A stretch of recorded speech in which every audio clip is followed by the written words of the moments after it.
in the year of our Lord 2024. And this is the High School Scoreboard Show presented by PayMore. Justin Hall, Elijah Campbell with you. I'm just going to go ahead and make this abundantly clear. We will not top last Friday.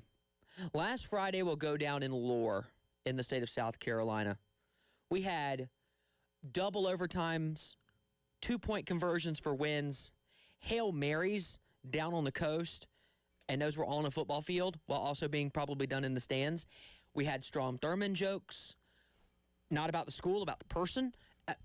We can never top last Friday, but we will do our best tonight. Hammond and Abbeville fell 2 rounds, well, for Hammond 1, but rounds before the state title game in the same night. Yeah. Those are the Friday nights that Katy Perry sings about. Last Friday night, that's true. We got a ton of great action tonight. I will go ahead and brag a little bit. Every single team I picked to play for a state championship is still alive, folks. Still alive. That's right.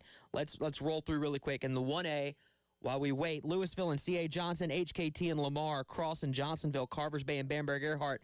The biggest game in the Midlands tonight, there are several of them, but one of them is at W.C. Hawkins Stadium. Can White Knoll put Irmo in the upside down? To talk about it, we bring on the athletic director from White Knoll High School, my hometown team, not my alma mater, not our Darlington Falcons. No. But they're my hometown team now, folks, because I went to a trunk or treat in the parking lot. Shane Fiddler joins us on the program. Good to talk to you, man. It's only been like less than 10 hours. Yeah, that's right. It was a great show this morning. Also, Elijah, man, good time hanging out with you for Game 7 of the World Series. Oh, we'll always remember where we were watching that baseball game. Maybe the greatest postseason baseball game I've ever seen in my life. The drama was incredible. I got to enjoy it on the beautiful couches of 107.5 The Game. Oh, yes. It was one of those things, too, where Carolina Ole Miss goes off, so we're done with our broadcast. We're like, hey, the game's in the the top of the ninth. Let's just finish it. And then Miguel Rojas hits the home run. It's like, all right, I guess we're all sitting here until this thing is over. I'm not leaving. Yeah. Like Wolf of Wall Street. Yeah, it was a blast. All right, Coach, let's talk a little bit. Obviously, you don't have the headset on tonight. You have the AD coat and tie on, as I know you do, over there at Irmo. You're definitely dappered up. You're looking a lot like Jeremiah Donati tonight. Pocket squares. Your Timberwolves are trying to upend the Irmo Yellow Jackets. This is a game that you guys wanted. That your team, that your school wanted. You wanted another shot at Irmo. You got it. How does your offense contend with that defensive line? And I'm quoting somebody when they said earlier today, that's the best D-line in the state. No question, best D-line in the state. And anytime someone beats you and you get back into the playoffs, you're always looking to get back to them and get that redemption, right? You saw it with Somerville and Ashley Ridge last week. You saw Somerville say it's not a revenge game, it's a redemption game. That's how we feel here at White Knoll tonight. And, the offensive line, all week, just, making sure they're working their steps and their technique because, they got to go against the best front four in the state. In my opinion, I think probably a lot of people's opinion, and I think, Jace McKeever, our quarterback, he's had a great week of practice. I know he's excited. I know all the kids are fired up. I've seen a lot of energy here pregame, a lot of sharpness from the kids, so hopefully that carries over here when the ball's kicked off.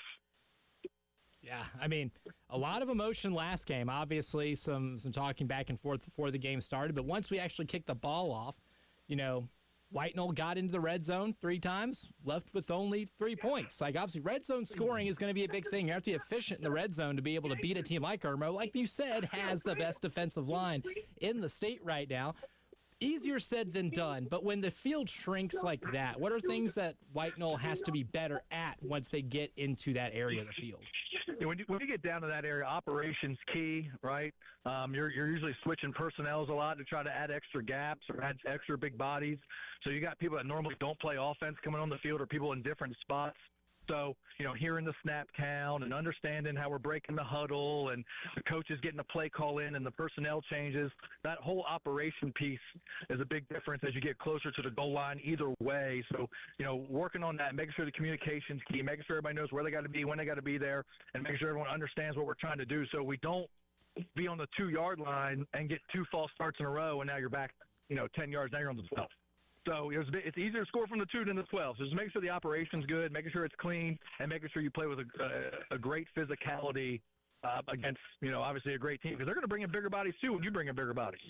Yeah, no doubt about that. Coach, what real quick, let's zoom out just for a second. We'll get you out of here because you guys are kicking off here shortly. I'm just looking in the 4A bracket, AC Flora, Camden. I count North Augusta from the CSRA and Gray Collegiate. You flip over to 5A, you got Dutch Fork in there, you got Ridgeview in there. You guys, Irmo. Just talk about the improvement and the ascendance of Midlands football these last several years when it comes to state playoffs and how great the Midlands product is right now. Midlands football is the best in the state. The brackets are proving it. If you're a AD or a principal or a school board member or superintendent, you're trying to hire a coach for your team that's not in the Midlands next year, you find you a coordinator or some sort of assistant coach or head coach that wants to go to a bigger school from the Midlands, and they'll bring that intensity to your school, and they'll help you out because that's where the best football is being played at right now. I know the low country people are listening, and I can say that because I coached there on the coast for 10 years, and there's a difference here than there is there. No, that's true. Preston Thorne's ears just perked up. Do you hear that, Elijah? Oh, there's a P. Thorne calling in right now. What about that? Look at that Somerville Green Wave just showing up. Hey, listen, earlier today, I got to tell you about this later, Elijah. He and Deering were throwing shots at each other. Fiddler was. It back and forth, man. Oh, I wouldn't mess with Deering. To which, at the end of the conversation, at the end of the interview, Deering said, and I quote, "All right, Shane, well, I look forward to seeing my Berkeley Stags against those Irmo Yellow Jackets next week." And that was it. It was over. Fun. Hey, I told him this evening I was staying with Lou. About 35 minutes ago, 40 minutes ago, I was staying with Lou. I said, you text Deering and say, if we get the match up next week, Music Man on me. So Music Man's a great barbecue spot in Monk's Corner. So it'll be my treat next week, get to go to the Stags. Oh, there you go. Oh, I want that. Hope it happens. I want that for great you. Great football game here tonight. Coach, appreciate your time. Enjoy the game. Look forward to getting your text here a little bit later, man. Always appreciate it. That's right. Go Wolves.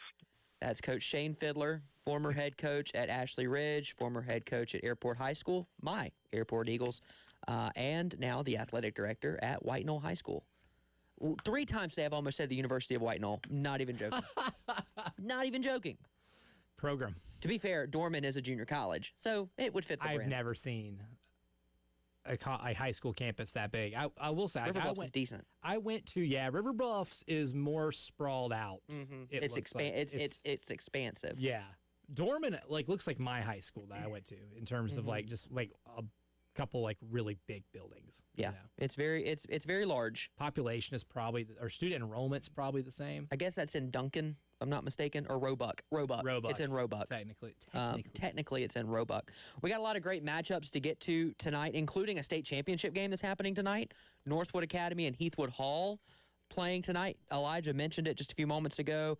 Hammond falls last week to Heathwood Hall. Heathwood finally breaks through, ends a 20-game losing streak, and they do it to get to a state championship game. That is where our Cale Wilson will be tonight, and he lets us know what we can expect from that ball game tonight down at SC State. We are here in Orangeburg, South Carolina, on the campus of South Carolina State University for the SCISA 4A state title game between the Heathwood Highlanders at 9-3 from Columbia, South Carolina, taking on the Northwood Chargers from Summerville, South Carolina at 10-1. Ladies and gentlemen, this is going to be a game that you are going to really want to take interest in and pay attention to for sure, as this is what these two teams have already played on the final week of the regular season.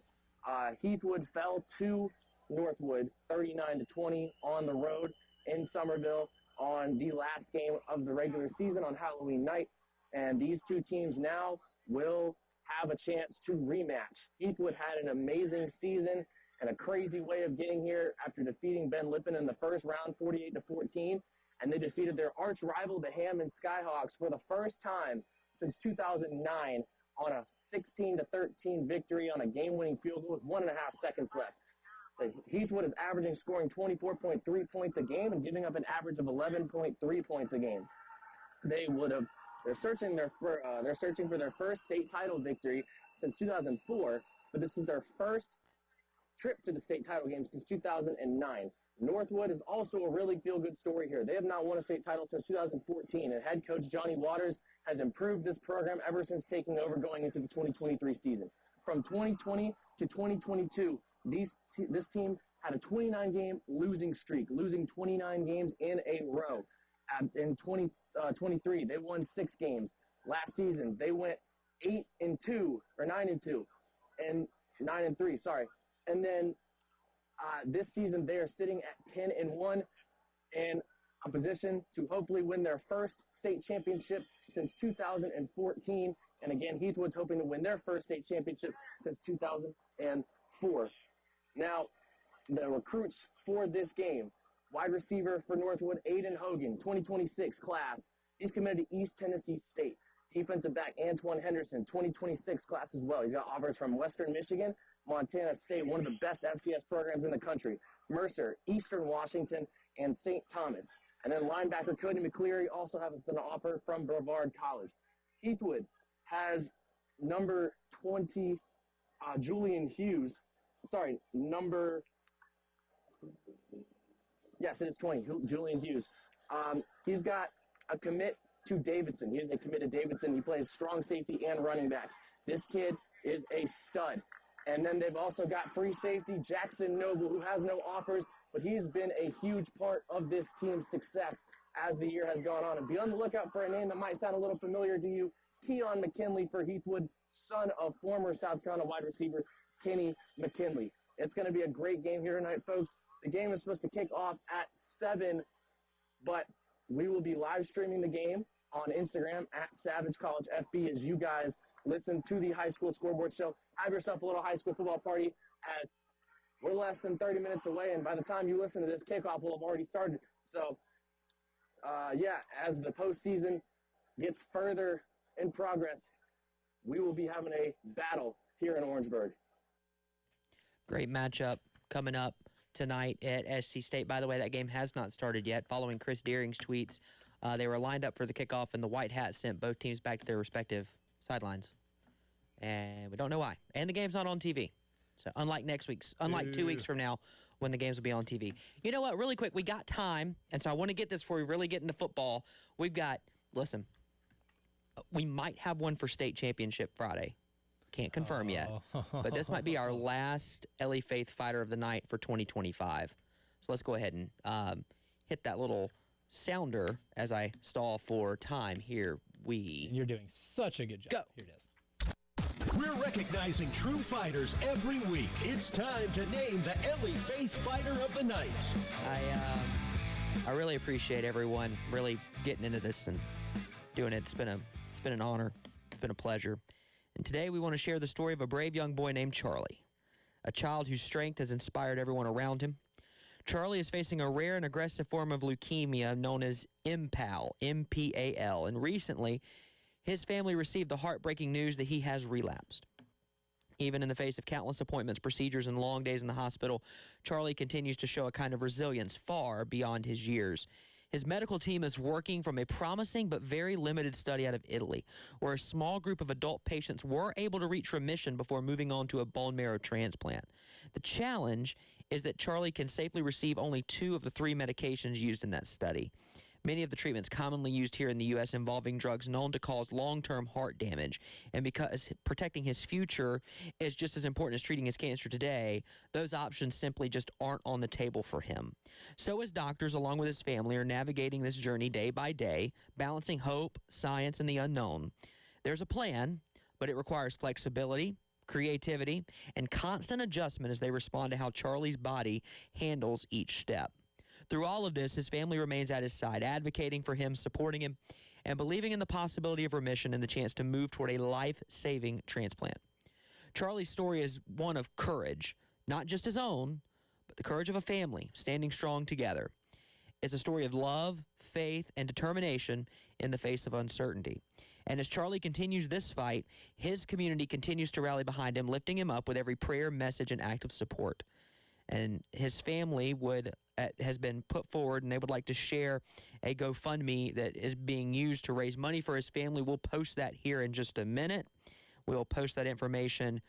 Charlie, Cherie, JC, and big brother Zachary accompany as the family our Ellie Faith Fighter of the Night, little Charlie, who is facing an immense battle. And we, Charlie, we're with you. We are standing strong with your family as we have with all of our other fighters of the night.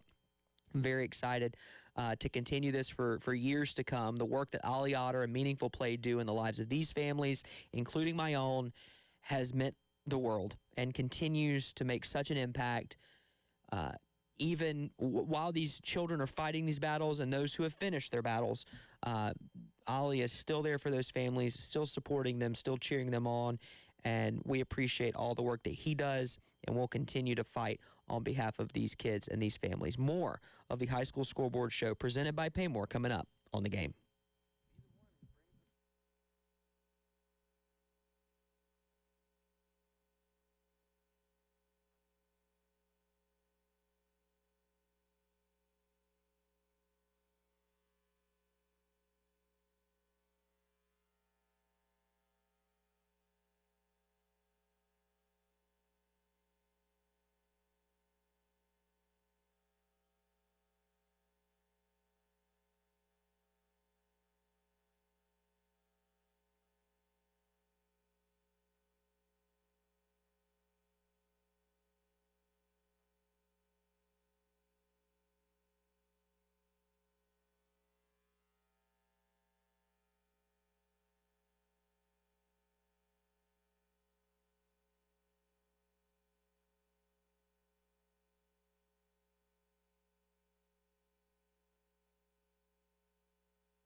Welcome back into the High School Scoreboard Show presented by PayMore. Justin Hall, Elijah Campbell with you on a Friday night. Glad you're rolling along with us.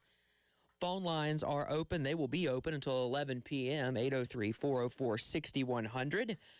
We're here until 11 p.m. Tomorrow, 11 a.m., pregame show live from Jay's Corner, right down the road there. Skip, hop, and a jump. There's a 4:15 kickoff. Let me make sure I get this right.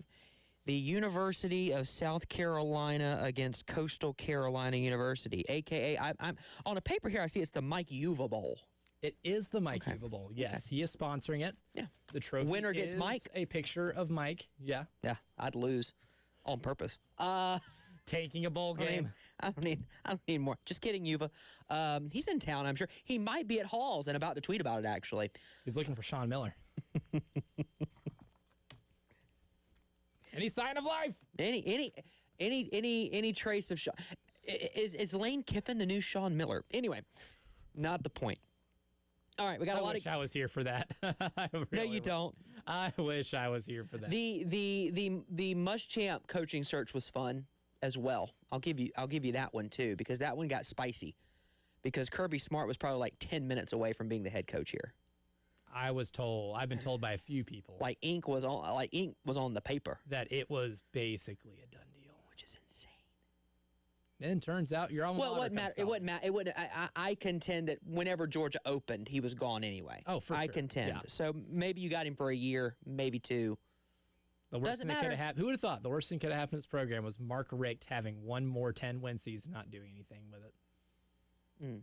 And then going to Miami in 2017 and Was going undefeated until what like was Mark Richt's record his last year? his last year at Georgia was a 10-win. 9 wins, maybe 10. Yeah, I mean, Our it was- stats and info department are hot on yeah, the case the right now. crack staff says 9-3. With losses in 2015 to They did not play a bowl game that year, despite finishing 9-3. or 9-3. Yeah, did not play in a bowl What? game. I guess they chose not to because they fired their coach. Oh no, just kidding. No, they played in the Tax Slayer Bowl. Why that just now popped Okay. up? Their didn't losses that say- year were to Florida. Technically a 10-win season. Yeah. Their losses that year were to Florida, Auburn, Yeah. and did they play Clemson that year? Yeah, Florida. Not Auburn. Not Auburn. They beat Auburn. Wasn't Vanderbilt. It was not Vanderbilt. Wasn't Kentucky. It wasn't South Carolina. No, it wasn't. That was a bad day. Yeah. Hudson Mason was the quarterback in 2015? Question mark. Let's see. The leading passer for that team was Grayson Lambert, Grayson Lambert. Ooh, the That's a last name. Mark Richt quarterback. that's a at Georgia. name. Anyway, I It was could go down- Alabama and Tennessee. Were the other Alabama places. and Tennessee. Oh, was that the Hobnail Boot game? No, Hobnail Boot was Yep, 2016. that was Kirby Smart. That was the next year. This game was in Neyland Stadium. This was I'm trying to think. Who Yeah, would've been Josh Dobbs was quarterbacking that game. Huh. That was the game where they blew a 24-3 lead in the first half. They got up 24-3.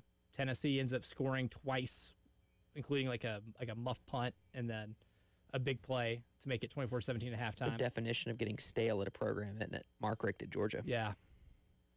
All right. These games aren't stale. 1A playoffs. Many of these games are getting ready to roll. Louisville is hosting C.A. Johnson. How about C.A. Johnson? One win away from an upper state championship appearance. They got to go through Louisville. How about this? Louisville went for 2 and got it last week to beat Abbeville late. C.A. Johnson blanked Blackville Hilda. I like Louisville tonight. HKT and Lamar tonight. Lamar has outscored their opponents by a combined score of, math on the radio, 85-6 I'll in take 2 your games. word for it. That was quick math, but I like it. Cross is hosting Johnsonville. I like that ball game. I don't like the fact that I picked Johnsonville and the Flashes to beat Cross tonight, but I did. We'll see how it rolls. Carvers Bay and Bamberg Earhart, another really great game. That one, those two in the lower state side of 1A. In 2A, Clennon hosting Fairfield Central, a bona fide state championship game. I think all of these. Chris Deering this morning told me that any of these teams that are remaining, he could see winning a state championship. All have legitimate shots at winning. Clinton hosting Fairfield Central. Game of the night in 2A might be this one, Chester and Strom Thurmond. I believe that one's in Johnston at Strom Thurmond. That's going to be a fantastic football game. Strom Thurmond's really good. And if they get to Clinton, could give them a run. Hampton County's hosting Manning tonight. The Monarchs are on the road there. And then Central goes to Philip Simmons, the Iron Horses, tonight. And by the way, Clinton and Philip Simmons, my picks to advance all the way, so we'll see how that one rolls.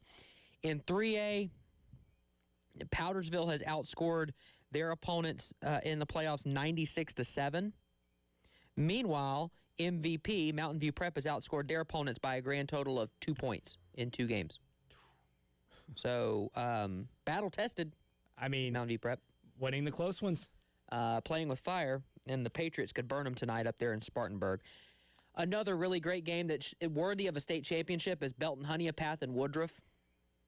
Oh yeah, for sure. Running the ball. BHP was my pick to win the whole thing this year. Yeah, Woodruff's Aiden Gibson last week, Mr. Campbell, 311 yards on 36 carries. Run the ball. That's what they like to do.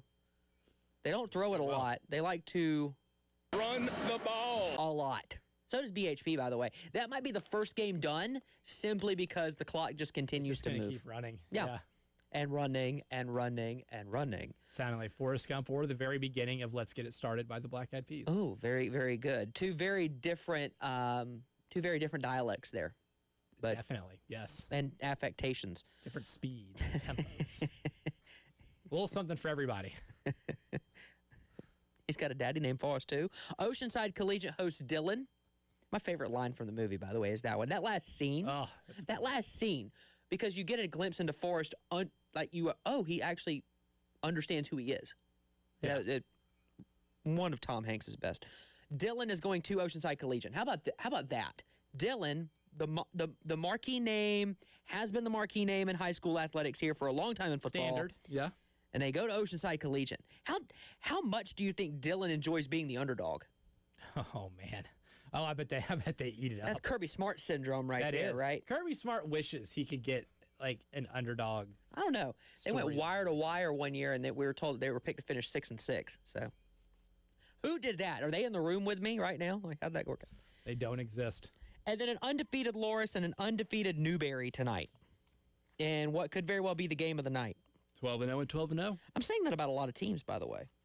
There are a lot of games that it could be the game of the night. Let me see if I've got some notes on this. See, this is one. what happens when you do get to this part of the playoffs. Every game's going to be pretty good. Yeah, I don't like. I'd be surprised by any blowout tonight. Really, I don't like doing games of the week in the playoffs. I believe they're all game of the weeks, in my opinion. Game of the years. Games of the year, even. We had a couple of those last week. Seasons are on the line. Absolutely. You lose tonight, you're done.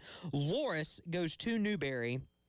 Newberry has trailed at half in both of their playoff games thus far. If they're trailing at half against the Lions of Loris, they're in trouble. Loris can score. They scored 59 in round 1, 56 in round 2. Just heads up. Be careful. In the 4A bracket, South Point is hosting AC Flora, the Fighting Tommy Moody's. I picked with my heart, picked them to win a state championship. They got to go on the road and beat the Stallions in the playoffs, something they haven't done since 2020. Jazavian Currents has accounted for 41 touchdowns this season. Oh, He also has 72 tackles on the defensive side. I mean, you can't call him the best, insert position here. He is the best overall football player. Yes. He is So he should probably win the Mr. Football Award. 100%. Which would make another South Carolina commit who has won the Mr. Football Award. If I was on the voting body, then that would be absolutely where my vote goes. Clemson hasn't had one since 2015. Tavian Feaster. Long time. Camden goes to West Side. Camden slayed the Giant last week, that is Daniel, a team they'd lost to 3 separate times in the playoffs, including in 2 state championship games. A bit of relief for them. By the way, in the Greenbrier right now, Virginia leads Northwestern by 3, 79-76 with 20 seconds to go. Drama. They slayed the Giant last week, so you got to feel like they're going to be playing a little bit looser as they head up to West Side to take on the Rams and Bear Woods. Bear Woods. Name. What a name. It's a great name. Bear Woods. They've won 8 straight, Mr. Campbell. They started 0-4. They've won 8 straight ball games as West Side. But can Camden get it done? Which, by the way, would set them up for a rematch against 2 teams that bludgeoned them in the regular season, by the way. Camden got drugged by both South Point and AC Flora. Storylines. In the lower state side of 4A, Gray Collegiate goes to Hilton Head Island. How about that contrast in styles? Yeah, really. And again, Gray, I don't care about your opinion about charter schools. I don't. Gray Collegiate is one of the best teams in 4A, period. Without a doubt. I mean, they're not just winning a lot of these games. At a numbers disadvantage, by the way. They are bludgeoning teams in 4A right now. At a numbers disadvantage. They took North Augusta behind the woodshed. Oh, by the way, North Augusta's on the road tonight at South Florence. And the other side of this bracket. So I'm not totally convinced North Augusta doesn't beat South Florence tonight. That's how good North Augusta is. North Augusta is pretty good. Obviously they're in a region with my Airport Eagles, and maybe just my Eagles made them look good a lot. But both of those teams. That was a mismatch, unfortunately. Yeah, it was. All right, in the 5A Division I side, Carolina Forest is hosting the Fighting Preston Thorns of Somerville. Got to go up the road. For Somerville got their revenge game last week. They did by the tune of 21 points over Ashley Ridge. They remembered. Carolina Forest took care of Fort D by 42. Carolina Forest very quietly one of the best teams in the state. They just take care of business, man. Same side of that bracket. James Island beat Sumter in double overtime. Great game last week. But Stratford had a great game too. Came down. River Bluff led by multiple scores. Stratford came back, led by multiple scores. River Bluff comes back, takes the lead with 10 seconds left, and then I see a report that Stratford won. Then I saw the Hail Mary. I did a surrender Cobra here in the studio. More reasons why that show will never be topped, in my opinion. We'll try, but sorry. That's our best work. James Island goes to Stratford. Can the Trojans, these are two teams that emotionally were spent last week.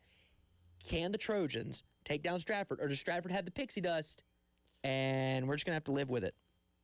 I like James Island here. Okay. Talented team.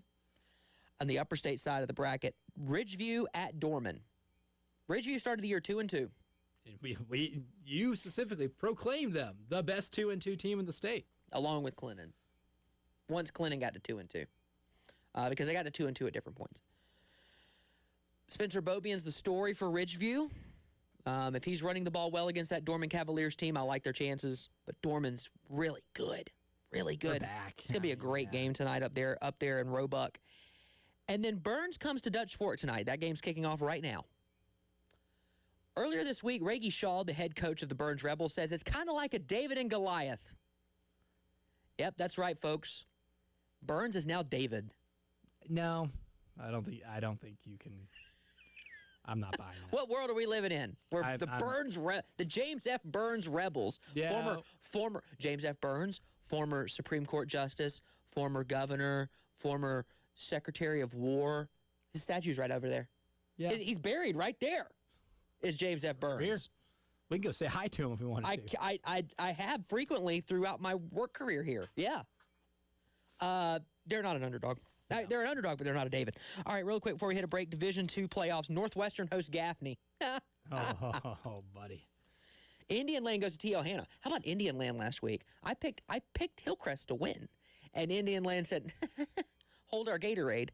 It's high school ball. They won by 30, 40-10. That was really the only, absolute slobber knocker, I think, well, outside of Dutch Fork and Irmo. And Hanna took care of Greenville by 20. Yeah, which is always surprising given how they ended their regular seasons against each other. The Fighting Radios of T.L. Hanna. Myrtle Beach goes to Berkeley. Myrtle Beach edged West Florence last week by a field goal, and Berkeley beat Westwood by 28. The Fighting Stags, the Fighting Chris Deerings, going up against the Fighting Luke Doties. And then Irmo and White Knoll, we talked about that with Coach Shane Fiddler. It's a rematch. It's a rivalry. No love lost between those two ball clubs. I'll tell you that. Okay, here we go. I'm putting you on the spot before we hit a break. Does White Knoll do it? Oh, man. If I set the line at, what would you put the line at? It's a home field for Irmo. I would say Irmo 9.5. Do they do it? Does White Knoll cover? Yes, they cover. Irmo wins. Okay. The number will be calling you. Yeah. Yeah. All right. I've never sounded more like a degenerate in my life. I've never said something on air that made me want to bathe as bad as that previous sentence, but yeah. All right. Well, we'll find out because the games have kicked off. We are rolling. We'll have scores. We'll have storylines. We got college football coming up, too. NC State and Florida State at the top of the hour. Women's basketball is having some fun right now, too. More of the High School Scoreboard Show presented by PayMore coming up on the game.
Welcome back into the high school scoreboard show presented by PayMore on the Game. Justin Hall, Elijah Campbell with you on a Friday night. The games have kicked off. We've already got scores. Northwestern trails Gaffney 7-0 after a 6-yard run with 9 minutes left to go in the first quarter, obviously. Point after is good. So Northwestern trails Gaffney 7-0 thanks to Banks Boughton. Spencer Bobian has a nice run. Dorman's defense stands up. Ridgeview's facing 4th and 3 from the Dorman 30. Dorman has already called their first timeout. They're moving the ball down the field. After a first down run, Dutch Fork goes in reverse and is forced to punt. Burns his ball at their own 12. And this just in, South Florence's Cameron James catches a swing pass from Messiah Jackson, and he houses it. 65 yards. South Florence 6, North Augusta 0. The field goal was blocked. So 6-0 South Florence over North Augusta. No score between Burns and Dutch Fork. Burns with a defensive stand. They got the ball at their own 12. And Irmo has scored. It is 7-0 over at Irmo, between Irmo and White. No, big run by Amir White to open the ball game. Flipped the field, and they were able to cash in on a bit of a shorter field after that one. 9 plays, 65-yard drive. Strom Thurmond is on the board. They lead Chester 8-0. They went for 2 to open the ball game. Hello, Shane Beamer. Setting a tone. It is 8-0 in that ball game as well. So again, we are rocking and rolling on this Friday. Looking for a few more scores if I can find them.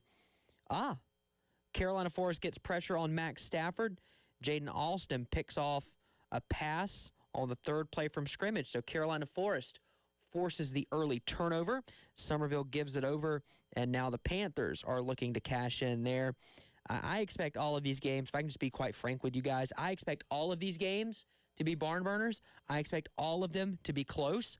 I expect us to have a really good night of football here with very few blowouts at any single point. Ridgeview converts the 4th and 3. Spencer Bobian scores from 7 yards out a play later. But the 2-point conversion is blown up. However, Ridgeview has scored first up in Roebuck. They lead Dorman 6-0.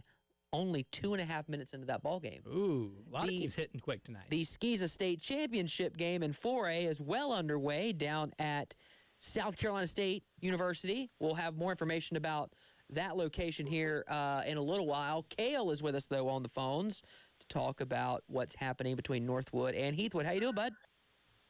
I'm doing good, guys. How are you? Well, it is upper state and lower state semifinals night across the public schools, and we're crowning a state champion. So we're doing pretty good. Yeah, man. It's this is going to be a historic game no matter who wins it. I don't know if you guys heard my pregame report, but Heathwood has not won a state championship since 2004. They have not even been to the state title game since 2009. Now, Northwood hasn't won a state title since 2014, but from 2020 to the end of the 2022 season, this team went 0-29. And Coach Johnny Waters from First Baptist came and took the job at Northwood, and he has completely turned this program around. I mean, they've improved record-wise every year that he's been at the head coaching tenure. And the Chargers are here hoping to win their first state title. Both teams are hoping to win their first state title in at least a decade. So the score is currently 14-7 as we just entered the quarter. It's been a lot of points scored for sure. So Heathwood had the opening drive. They drove down the field. It was capped off by a 5-yard rushing touchdown by senior quarterback Patrick Belk. And then Northwood would then score on the ensuing drive a completed pass to number 5, Drew Wolf, for the first touchdown for Northwood, and that pass was for 40 yards. And then Patrick Belk would proceed to throw an interception on the ensuing drive on the second play. Picked off there was by Jordan Carter, number 4. And then they would drive down the field, Northwood would, and they would have a 6-yard touchdown pass complete to number 0, Aiden Hogan, who's currently committed to East Tennessee State. He'll be in Johnson City in a few months playing for the Buccaneers. And then on the next drive that Heathwood had, Patrick Belk was sacked twice and went down, had to be helped off the field by trainers. And if you're Heathwood, Patrick Belk has been the starting quarterback of this team since his freshman year. The last thing you want is for your starting quarterback to get hurt in the second quarter in a game that matters the most. No doubt about that. Kale, appreciate it. Looking forward to more of the updates. And again, how can folks watch this game as they're listening to our program? Yeah, so we'll be live streaming the rest of the game on Savage College FB on Instagram. Savage College football. Come on out here, watch a little high school football as you have yourself a high school football party listening to the best radio station on the planet that has the best high school football show on the planet with Justin Hall and Elijah Campbell. No, there's no doubt about that. Respectfully, I agree with you. Thank you, Kale. As always, looking forward to the updates. I got a few more for us here. Loris has scored. Moon Gerald with a 41-yard touchdown pass to Khalid Sherman. Loris leads 7-0. Berkeley up on Myrtle Beach early, 7-0. Still no score between Burns and Dutch Fork. That one in the first quarter. Bamberg Earhart 7, Carvers Bay nothing. And Irmo leads 14-0. Oh. Interception. They cashed in. 73-yard touchdown pass from Aiden Manavian to Ethan Renew. PAT is good. Oceanside 7, Dillon 0. I like the detailed tweets, by the way. Those are the best ones. It paints a picture for me. Dorman sets themselves up at their own 45 after a huge kick return after the touchdown from Ridgeview. Jabez Thomas with that kick return. 6 minutes left in the first. By the way, Mark is our on-field reporter for Dutch Fork and Burns tonight. He and Lou. Okay. Still helping us out. I like it. Of course he is. Dutch Fork and Burns scoreless. 6 minutes to go in the first quarter there. TL Hanna leads Indian Land 3-0. 5:46 to go in the first quarter there. And you mentioned it, Bamberg Earhart over Carvers Bay, 7-0. Amir White, I believe, has 2 touchdowns now for Irmo, but I'm efforting industry term to see if that's correct. A Jamar Grissett interception is what set up that touchdown. What wasn't mentioned as we go to the second quarter between Heathwood and Northwood, the Highlanders are facing 4th and 37 from their own 3. 4th and 37 from their own 3. Do you have a play call for that? On the play sheet? Well, if you don't convert it, then you should be fired, according to football fans across this blessed state. 4th and 37. There have been a lot of 4th and 30 and longs for South Carolina, by the way. I'm just saying. There have been a handful this season. Who knows? Maybe these teams have the leadership necessary to overcome adversity. I know one team on Saturday did not. Has not. You need to put that in the present participle. It has not. They continue to not have it. And it's been the case all year. 10 games in. 7 minutes to go between Newberry and Loris. This game is up in Newberry. How about Loris having to make the drive from Myrtle Beach to Newberry? And how about North Augusta having to drive down I-20? And not just drive down I-20, drive to the end of I-20 to take Not on South oftentimes do you say the end of I-20. Yeah. Like the end of the interstate. Literally, yeah. I think it's, if it's not the end, it's very, very close to the end. Not to sound like Boys to Men, but they are literally at the end of the road. Yes, can confirm. That's yet another 90s music reference for you. So I think that's 2 on the board for tonight, if I'm not mistaken. And to sound like Karen Carpenter, we've only just begun. Now we're dipping even further back.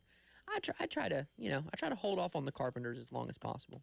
I love the Carpenters. I do too, but I have a special spot for the Carpenters when it comes to this time of year. Yeah. Putting it out there.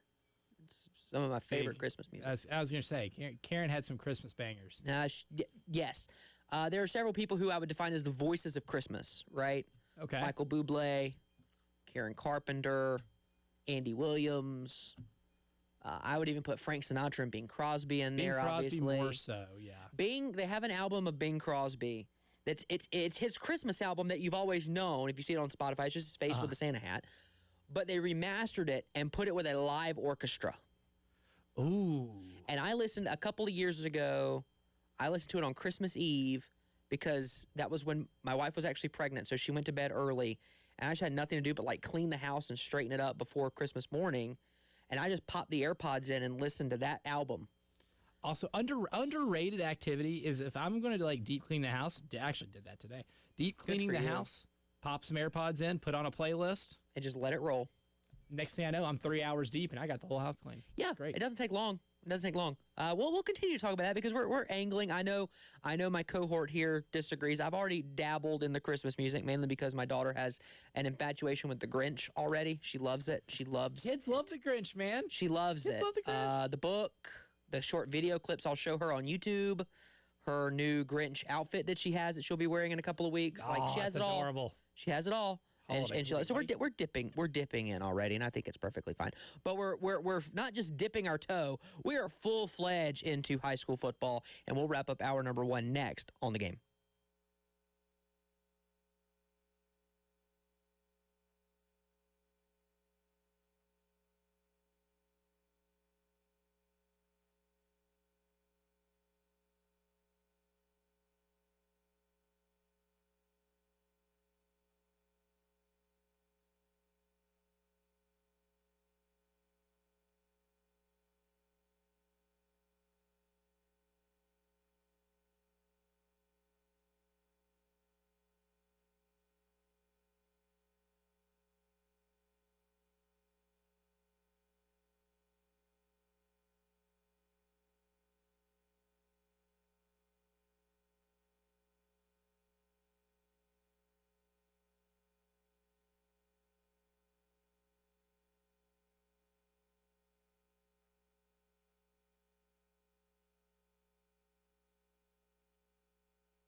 Back with you on a Friday night, wrapping up hour number 1. It's the fastest hour in radio.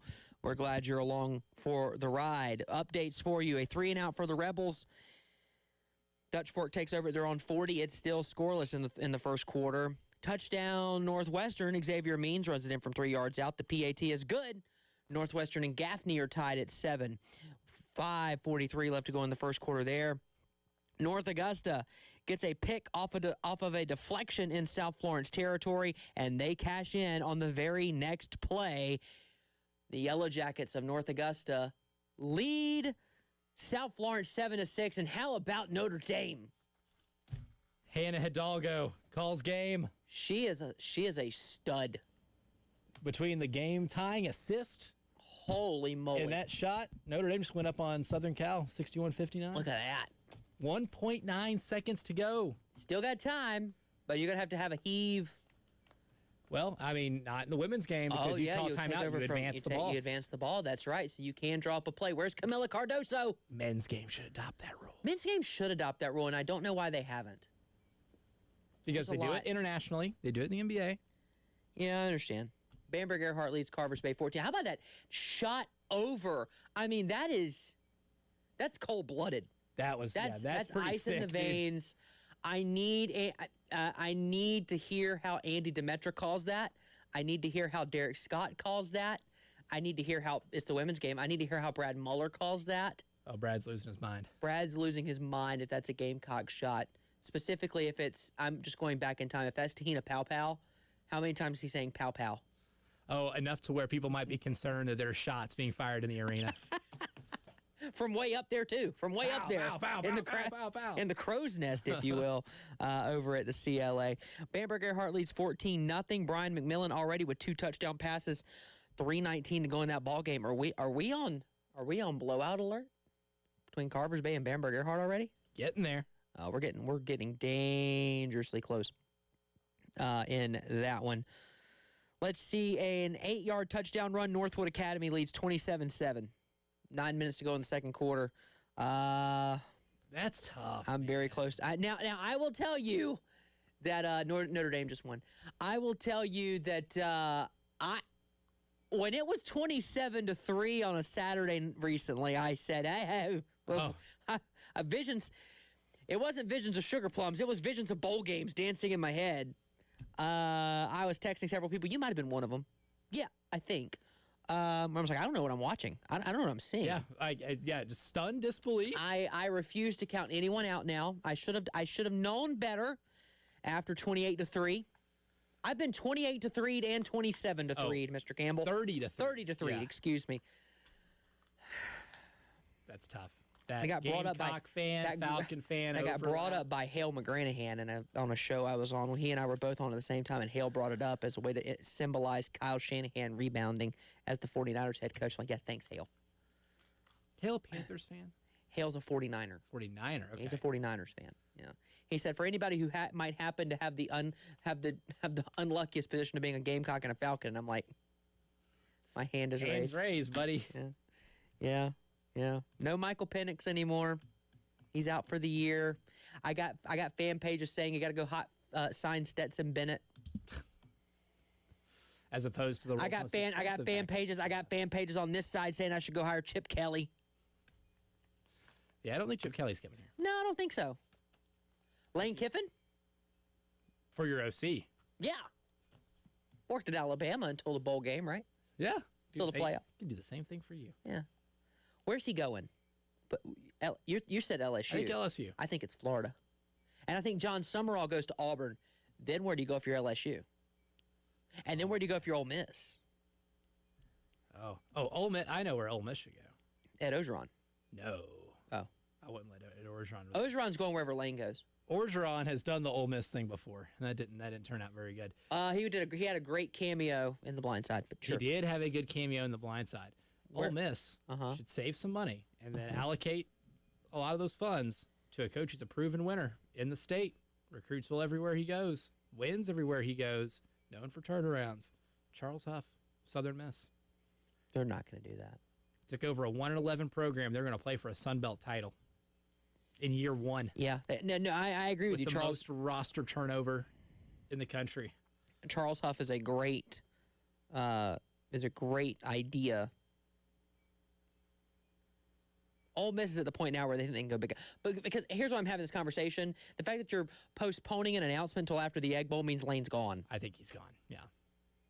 Like we talked about before, and you dropped this on me, and it's a great point. I was thinking it, but I didn't articulate it.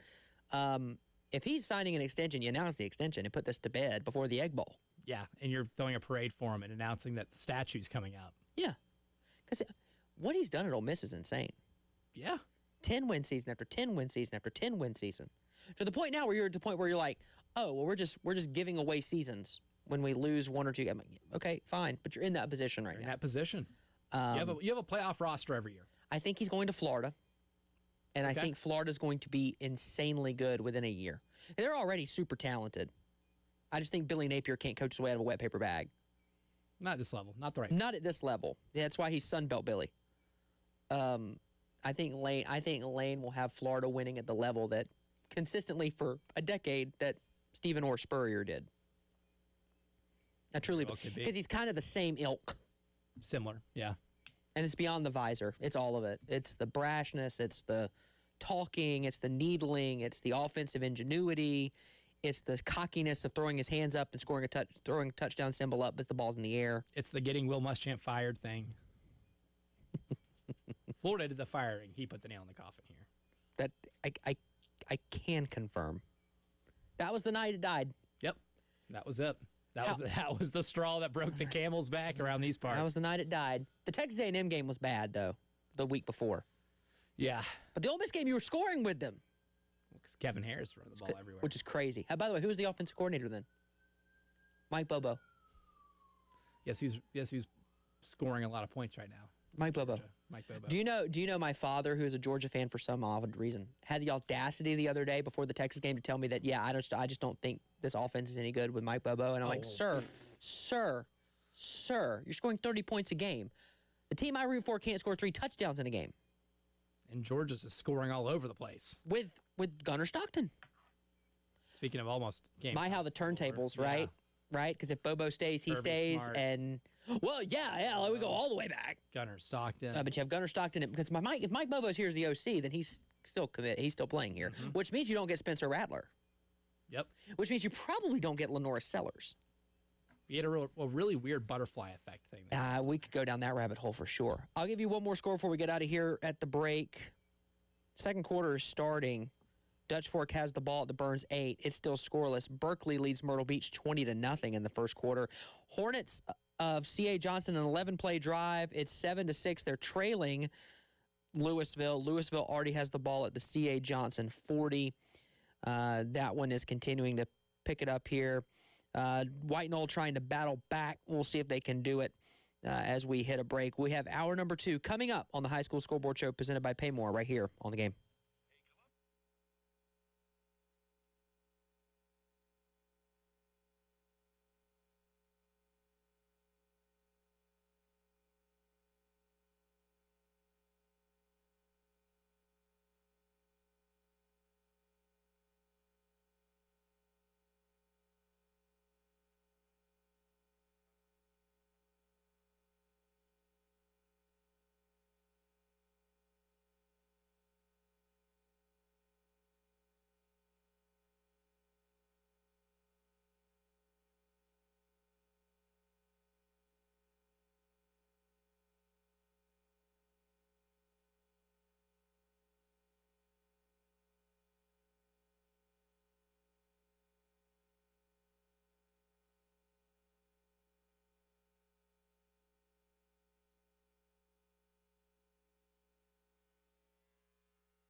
Welcome back. Hour number 2 is off and rolling on the High School Scoreboard Show presented by PayMore here on the game.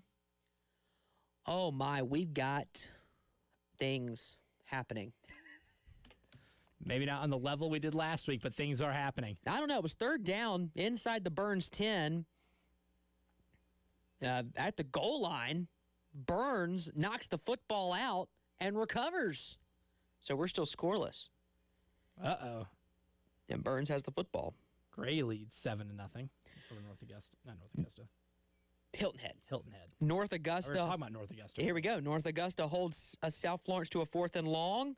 Punt is down at the North Augusta 9, but the Yellow Jackets are leading by 1, and they have the ball in the second quarter. I'm looking for a few more here. Oh, my goodness. That's insanity. I've got this. I'm going to retweet the video, Mr. Campbell, so you can see it, because Elijah's on the other side of the glass. We have been on the same side of the glass one time all season. That was a ridiculous play by Jackson Knotts, trying to stretch the ball over the goal line, and it gets punched out. Oh, man. Like, knocked out. Peanut punched? I don't know if it was a peanut punch or not. Let's see. Let me go back and look. Here it comes. Yeah, basically. I mean, a guy reached his arm, but as Knotts' arm comes down, the ball gets knocked out right there at the meeting point. So it's like his arm got hit over it, and it's at the Burns 1 now. So sure, you got a long field to go, but you withstood. You took points off the board, essentially. Right. You took, they were at least coming away with 3. Ugh. First quarter.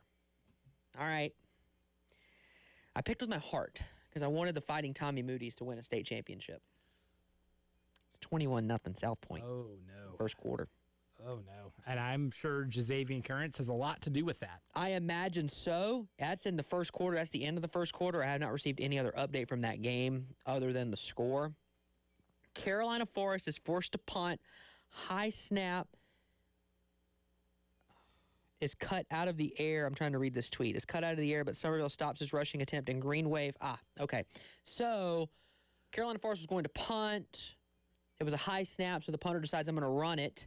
Somerville cuts him down short, so the Green Wave have the ball at the Carolina Forest 44. As I try to decipher some tweets here live on the air. At the end of the first quarter, it is Carolina Forest 7, Somerville 0. Ooh. If Somerville wins that game, I mean, that's upset, maybe. But, again, the name Somerville carries a little bit more weight. Looking for a few more scores here. Touchdown Somerville. But you know it ain't going to be shut out for long. Start the second quarter. So 7-7 between the Panthers and the Green Wave over on the Grand Strand, because AJ Green Wave, if you will. That fair. Looking for a few more scores here. Again, here's what happens. Oh. Development. Into the first quarter, Clinton has scored 0 points. Fairfield Central has scored 20. How? 2 big pass plays and an interception from the Clinton Red Devils have not helped the Clinton Red Devils in their efforts tonight. Oh, wow. That's a stunning score. Burns moving out of its own end. They fumble the ball right back. Dutch Fort recovers on the Burns 28-yard line. A lot of fumbles. Fumbleitis has now become an airborne contagion. Gray now up 14-0. Oof. Woodruff up 3-0. First points of the game comes with 8:27 to go in the second quarter. That one's going to go by fast. Yeah, that one's rolling. I told you it would. Run the ball. I told you it would. Let's see. Aiden Gibson had a 5-yard catch. Looking at some of this play-by-play here, I need to follow this person on Twitter so I can keep getting these. Woodruff is forced a 3-and-out. Face mask moved him into plus territory. Yep, just running the football. That's all they do at Woodruff is run the ball. Run the ball. 34-yard touchdown pass from Northwood Academy. They lead 34-7. 4:45 to go before the half. Over. Hate it for Heathwood Hall. Call it. For a kid to be starting since your 9th grade year, you take him to a state title game, you get up 7-0, end up getting down 14-7, and then having to be helped off the field. Right. That's brutal. Football can be cruel. It can. Lamar leads HKT, the Fighting Rogers, 18-0 at the end of one quarter. So we're peppering in a few blowouts here right now, which I'm uncomfortable with. We're peppering them in here. But you can look at it 2 ways. You can say we're peppering in some blowouts, or we're setting it up for some incredible comeback. No, that's true. I mean, if you look at the glass is half positivity, the glass half full version. Caden Hall comes up with an interception at the 1-yard line. White Knoll was driving to score. Trying to look back at Lou Bajak's timeline here to see if that would have been a trim down to one possession. Made it 14-7. Instead, it's still 14-0 Irmo, and they just threw the ball away. Irmo's got it again. So White Knoll Nightmare start for White Knoll. White Knoll's living dangerously. A 65-yard punt return for a touchdown by Jonathan Spurgeon makes it 21-7 Northwestern over Gaffney. Yeah, I don't know if Gaffney's built to be able to come back down multiple scores against that Northwestern team because Northwestern's going to continue scoring. Yeah, they're not going to stop. I mean, they just don't. They don't start playing conservatively at any point. No. Extra point was missed by Northwood Academy, so it's 33-7. 33-7. In case if that affects your view of the game.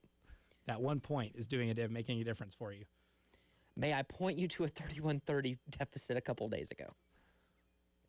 Am I going to keep reverting back to that? Well, it showed us anything's possible, so I don't know if I think we can't talk about... Kevin Garnett made me believe that. Yes, Kevin Garnett made you believe anything's possible. The South Carolina Gamecocks made you believe that no 27-point lead is safe. You know how bad Florida State's been this year? Pretty bad. They're 5-5. Now, they didn't play 5 straight games against top 15 teams. No. So I'll give you that. NC State is already on the plus side of the 50. We are 30 seconds into the game. Mike Norvell's fired, right? Oh, God, yeah. They're 5-5 this year. They lose. Who do you go tonight, higher? 5-6.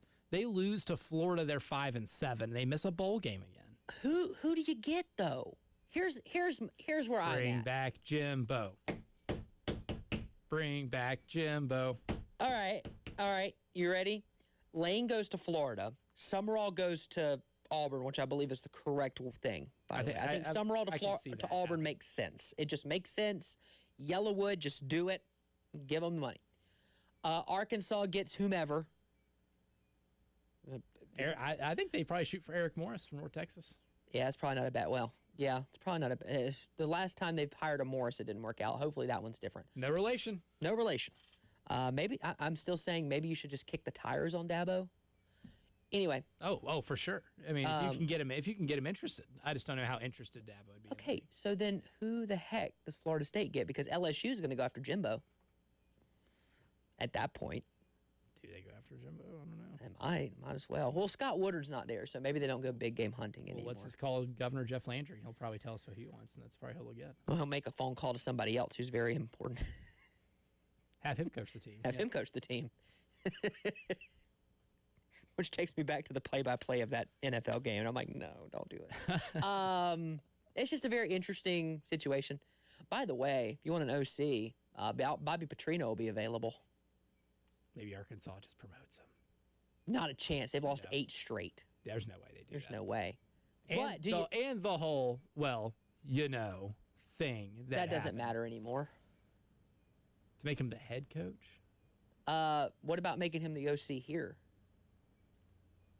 Would he come I here? mean, he's already gone to one situation with a lame duck coach.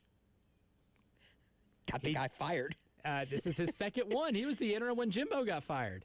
Yeah. At A&M. Oh, what an egregious pass interference call. Oh, my word. Sorry. North Augusta and South Florence, deep ball thrown. That ball's uncatchable. I'm retweeting it so you can see it. Okay. North Augusta still leads 7-6. South Florence is driving, but that is not pass interference. I'm sorry. He grabbed him, but I don't believe if anything, I don't know. I got to find out from my referee friends if defensive holding is a thing in high school football. It would have to be if it's an uncatchable pass. But it called pass interference. And I'm telling you, what you're going to see is not pass interference. No. Defensive holding, maybe.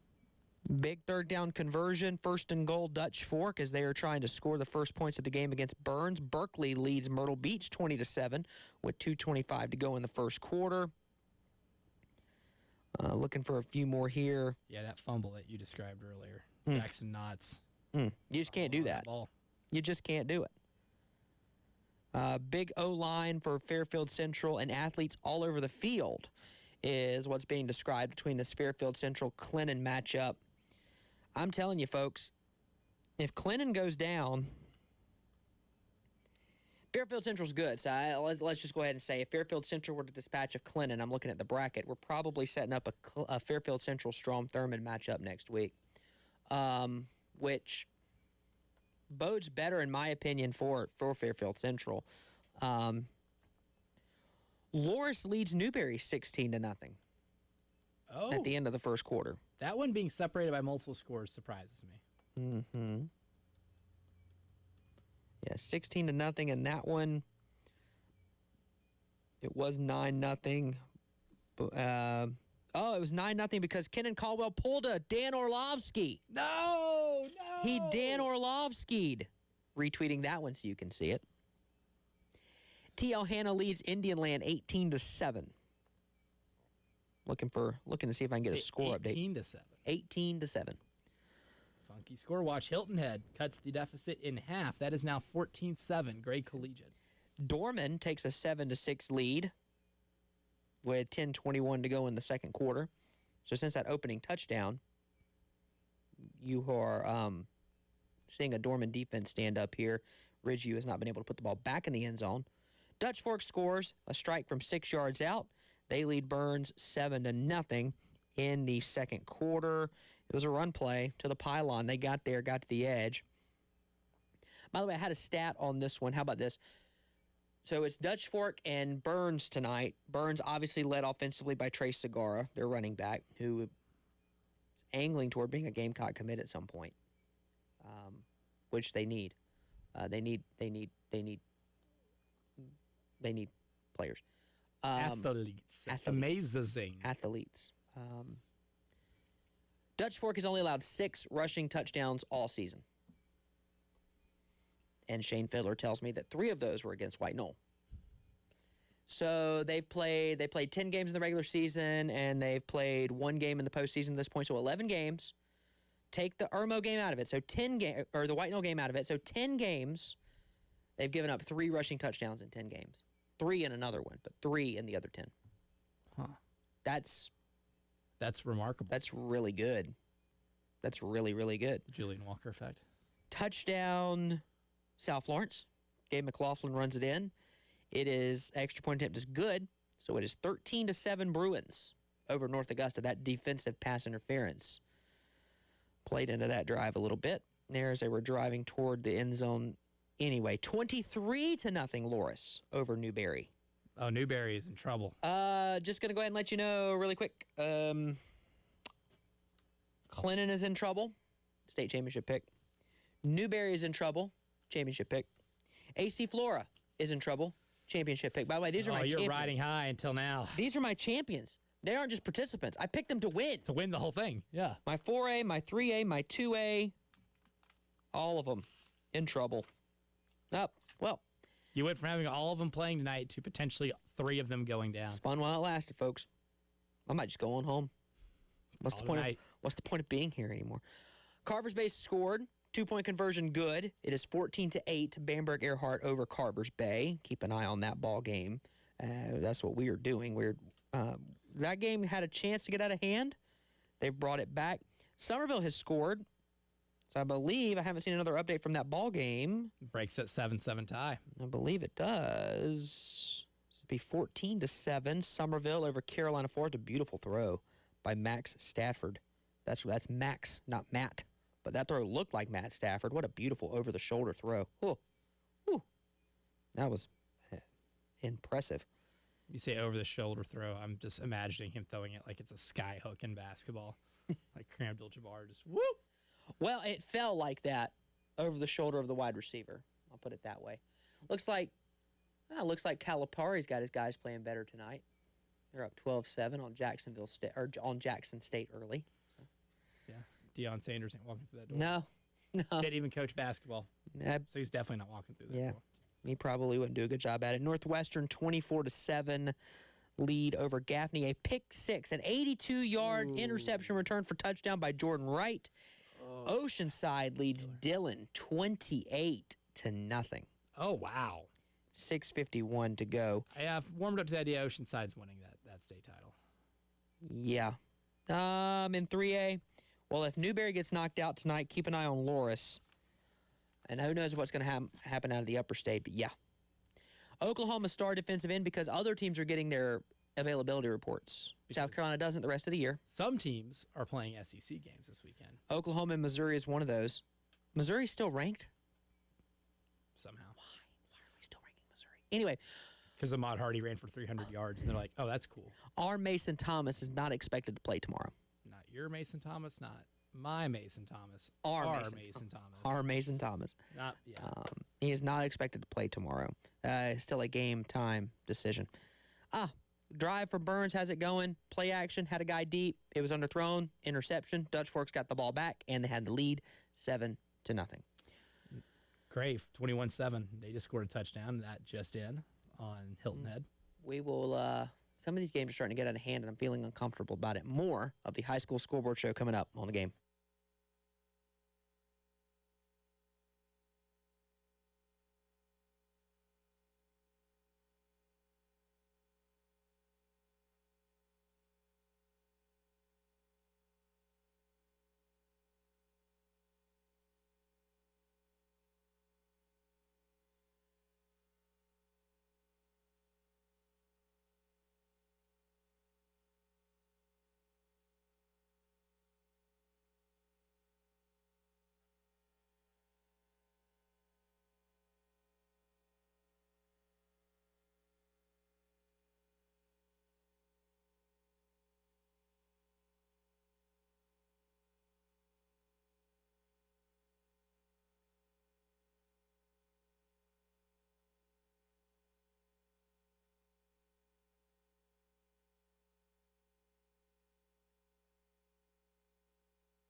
Welcome back into the high school scoreboard show presented by PayMore on the game. Justin Hall, Elijah Campbell with you on this Friday, November 21st.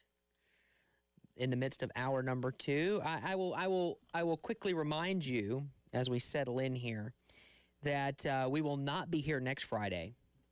Black Friday. Already here, folks. Thanksgiving weekend. My family does. We have a Thanksgiving day, and then we have the large family gathering on my wife's side of the family on Friday. It's our Black Friday tradition, so we have double the Thanksgiving, double the cooking, double the eating, double the thanking, double the napping. Most important part. And we have really good football on that day, too, by the way. That post-meal nap. I don't get that anymore. I will tell you, I used to catch the kickoff of Detroit and whoever they were playing. Yep. And then I'd fall asleep and wake up probably in the third quarter. Oh, so you have your meal pretty early. Yeah. Well, we did ours. We always had our meal in between 11:30 and 12:30.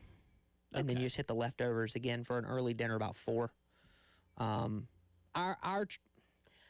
These games are, we'll get you some updates here, but as always, we get to some points during the night, things kind of creep along. But yeah, we usually have our, growing up, that's what we would do. Now it's a little bit different. I don't get the post game or the post meal nap anymore. It normally just goes to, straight to whatever I have to do for the child. And yeah, your responsibilities have changed a little bit. You want to say, okay, well, I would like to make sure that my wife enjoys her holiday as well. So let me chase the kid around for a little bit. Actually, last year it was not chasing; it was pushing in a stroller because she couldn't walk. So this year will be different and much more tiring and probably 20,000 more steps. Let's go to the phones. 803-404-6100. Kale is back with us. Blowout City down at SC State. Kale. Guys, let me tell you something. Now, when I before this game, I had seen the last time these two teams played. Northwood won 39-20. They've already scored more than they did that entire game in the first half. Northwood leads. By the way, just a reminder to those that are listening that weren't listening earlier, Heathwood scored first on their opening drive, up 7-0. Northwood leads 40-7. Kevin Johnson, the junior quarterback, has 3 touchdown passes, all of them to Aiden Hogan, the East Tennessee State commit. So I think I know who we're going to interview after the game. I think we're going to interview Aiden Hogan along with Coach Johnny Waters unless some crazy stuff happens in that second half. Yeah, I'd imagine so. Kale, if they want to watch this second half, if they're big Northwood Academy fans, how can they do that?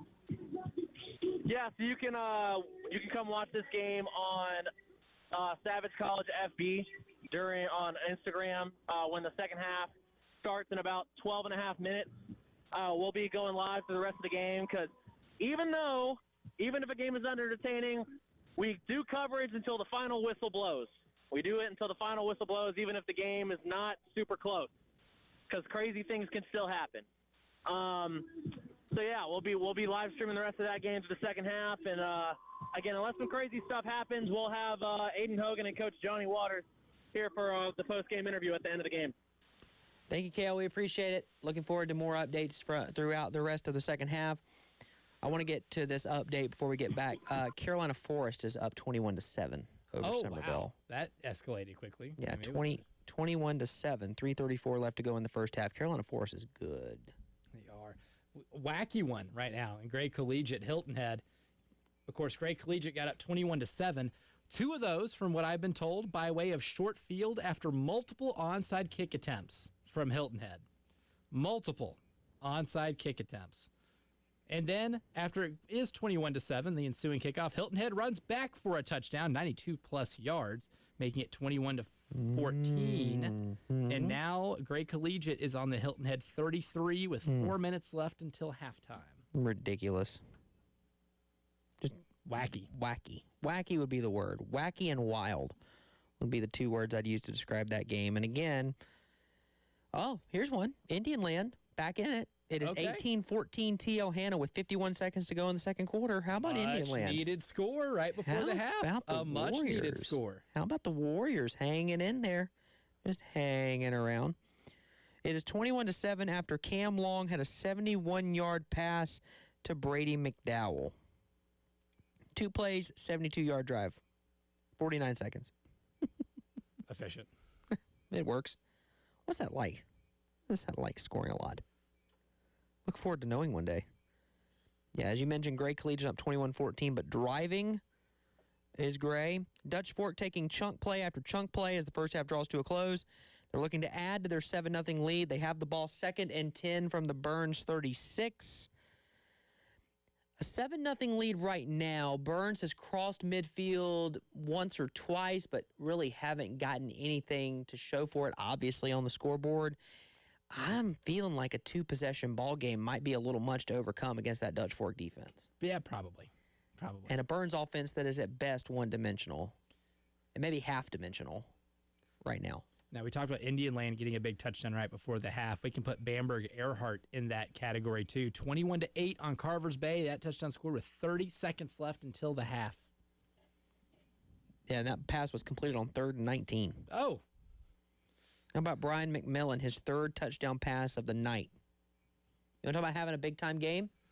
Big-time players make big-time plays. In big-time games. I've heard that a time or two. Dorman leads Ridgeview 14-6. 2:32 left to go in the second quarter. Louisville leads C.A. Johnson 15-6. They get a safety on a fake punt. I'm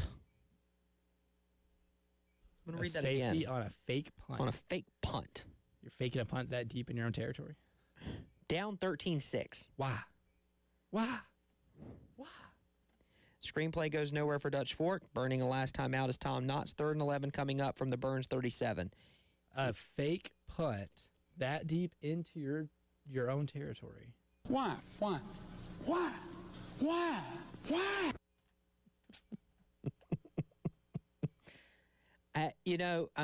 just looking at the screen here. Yeah, that one probably. This is a load of barnacles. Whenever I think about faking a punt in my own end, I think about the one right above that. Oh, well, it'd help if I turned the right one on. How about that? How about no? Just don't do it. No. Hey, Kevin Rory, what do you think about that?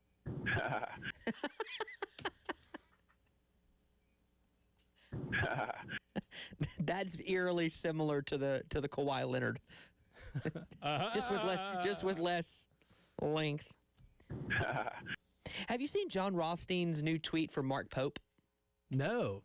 Like when Kentucky wins, it's Mark Pope keeping the faith. From a former BYU head coach. That's pretty good. That's pretty good. A 3-yard touchdown run by Gaffney has trimmed the lead for Northwestern. It is a 10-point deficit now for the Indians. It is 24-14. Looking here at an update from BHP and Woodruff. BHP has scored on a 1-yard touchdown run. So with 18.4 seconds left to go in the second quarter, it is 7-3 Bears of BHP over the Woodruff Wolverines. There were offsetting personal fouls after the touchdown, and the kickoff has gone out of bounds. So Woodruff, with 20 seconds-ish left before the half, has the ball 1st and 10 from their own 35. We mentioned Carver's Bay. Yeah, BHP up 7-3. We have hit halftime. Indian Land got a touchdown at the end of the half. They trail T.L. Hanna 18-14, and they get the ball to start the second half. The middle 8. The middle 8. That's where you flip possessions. You can flip a game. You know, in the middle 8, it is extremely important for you to make sure you use time wisely. Call timeouts when you need to. Don't let extra time run off the clock. Use them because you can't take them with you. And before the half, instead of kicking a field goal, you should probably try to score touchdowns. I have found that to be a very important thing to do. Let the hate flow through you. You're sensing it, aren't you? I am. Okay. Fairfield Central 28-0 over Clinton. We'll take a break. We'll come back. We'll talk more high school football. We'll talk your Saturday slate. That's my take on it. And we'll talk Thanksgiving stuff next on the High School Scoreboard Show presented by PayMore.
Back on the high school scoreboard show presented by PayMore on the game. Justin Hall, Elijah Campbell with you on this Friday night. As we're just past the 8:30 mark, a lot of these games are getting close to, if not in, a halftime break at this point.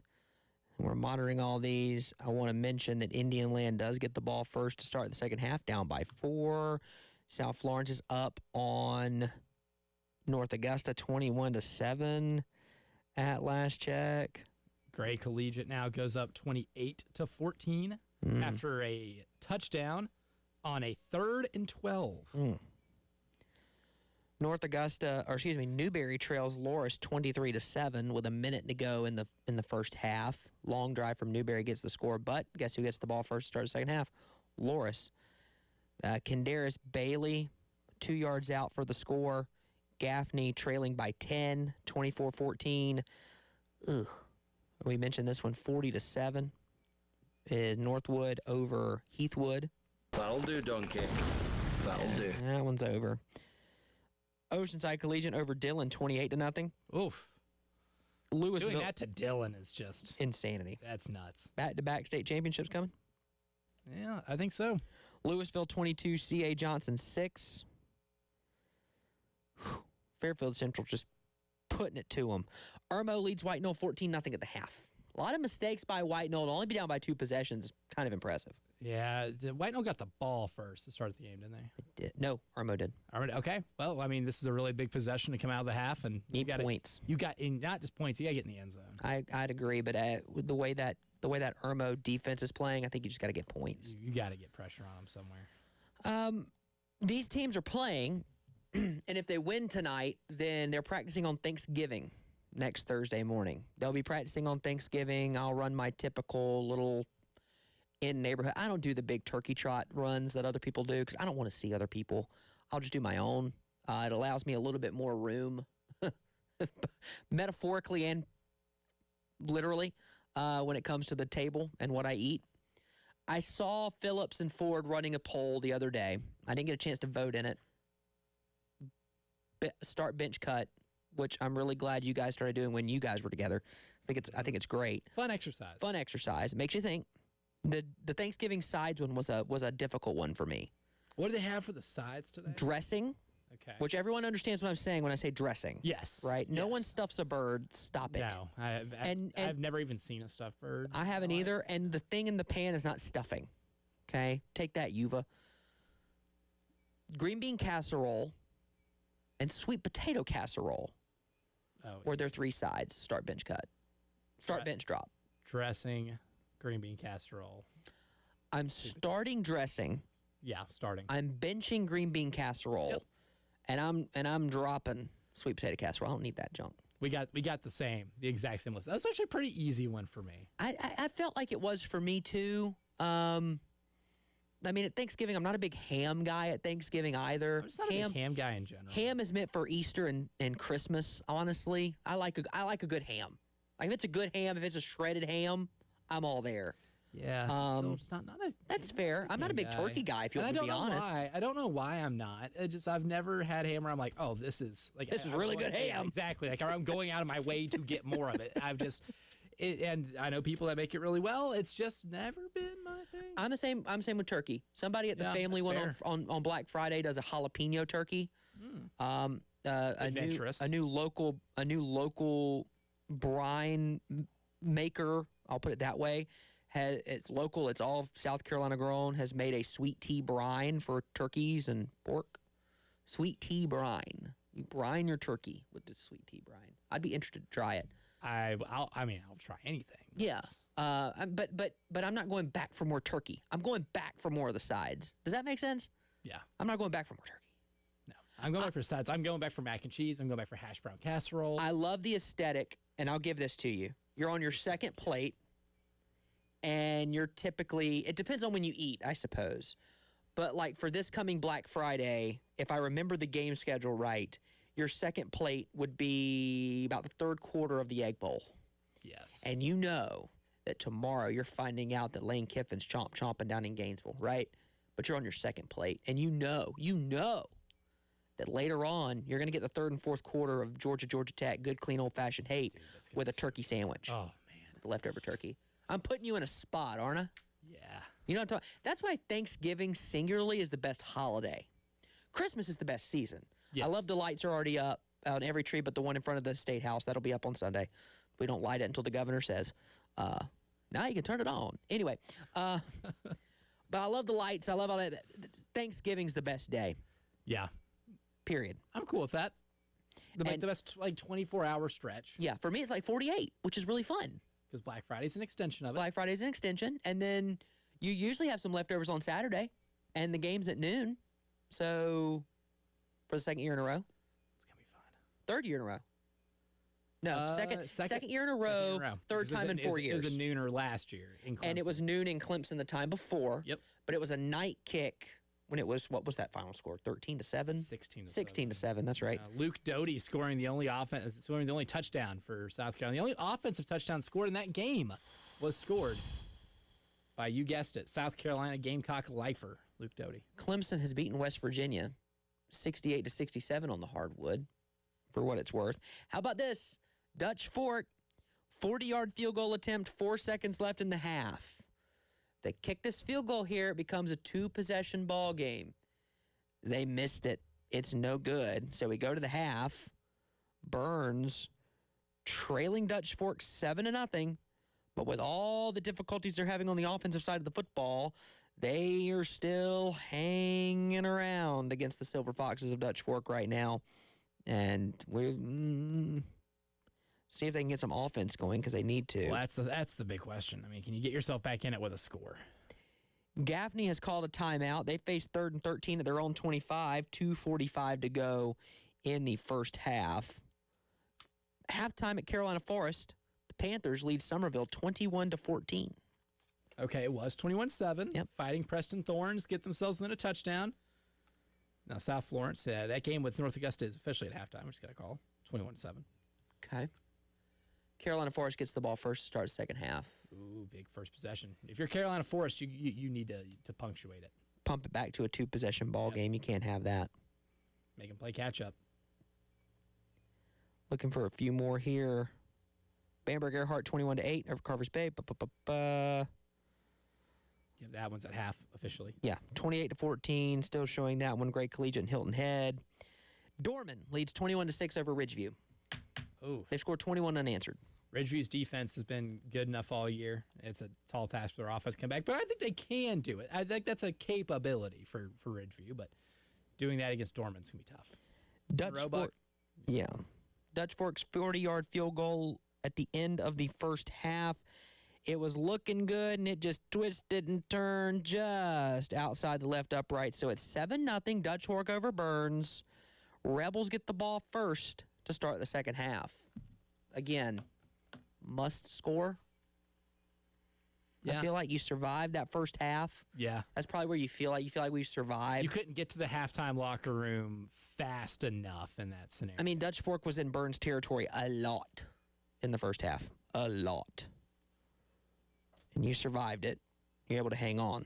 And if you're Dutch Fork, you can't keep tempting fate like that. It's 14-0 Irmo over White Knoll. You ready for this stat, though, from Lou Bajak? Yes. Both touchdowns from Irmo were scored in the first 3 minutes of the ball game. And everything's held serve since then. Mm-hmm. Another reason why, if you're White Knoll, your defense is settled down. You're getting stops. Your defense is settled down. One of those touchdowns was on a short field. Got to score here. You got to get in the end zone. I say score, but you got to get in the end zone. It is the second quarter in South Point. It's 42-14. Oh, man. Poor Flora. I just look at that 4A bracket, and I think... Well, really, one of the most impressive things is not just what South Point's doing in terms of putting up 42.5. Holding AC Florida 14. Holding Roper-Winsky and that offense to 14 is the headliner of that game. Have you seen an update from Camden and Westside? I have not. Not all night. Not all night. Not gotten a call or anything like that. All right, I'll start digging. I'll start doing my job over here. How about James? You want an update from James Island Stratford? Ooh, yes. That was a game of intrigue. James Island 21, Stratford 14. Oh, see, that one could be fun. Both teams that played, maybe some of those fun games that we had last week, might deliver tonight. Powdersville leads Mountain View Prep 24-14. Pageland Central over Phillips Simmons 35-19. That's going to get out of hand. Crossover Johnsonville 20-0.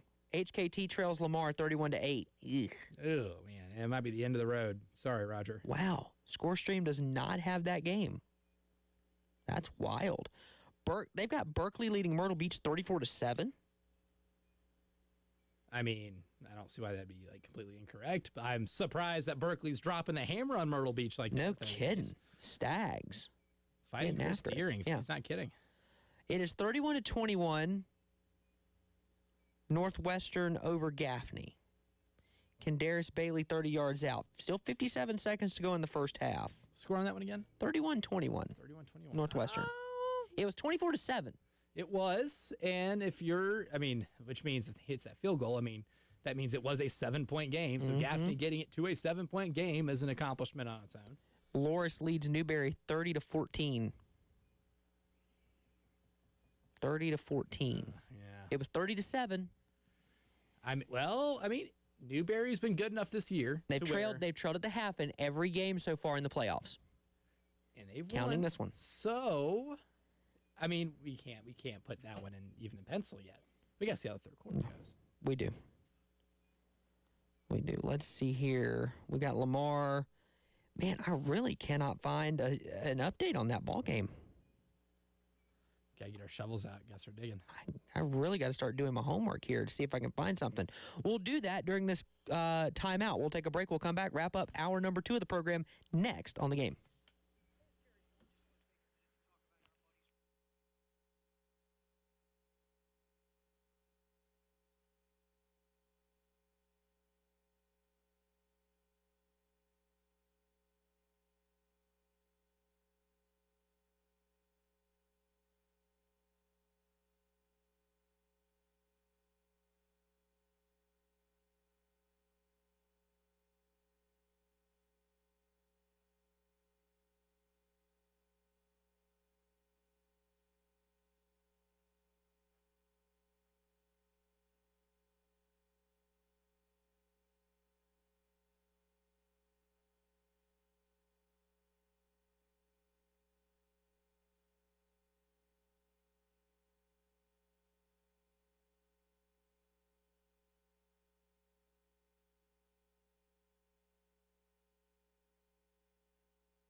Welcome back in. Wrapping up hour number 2 of the program. I'm getting texts.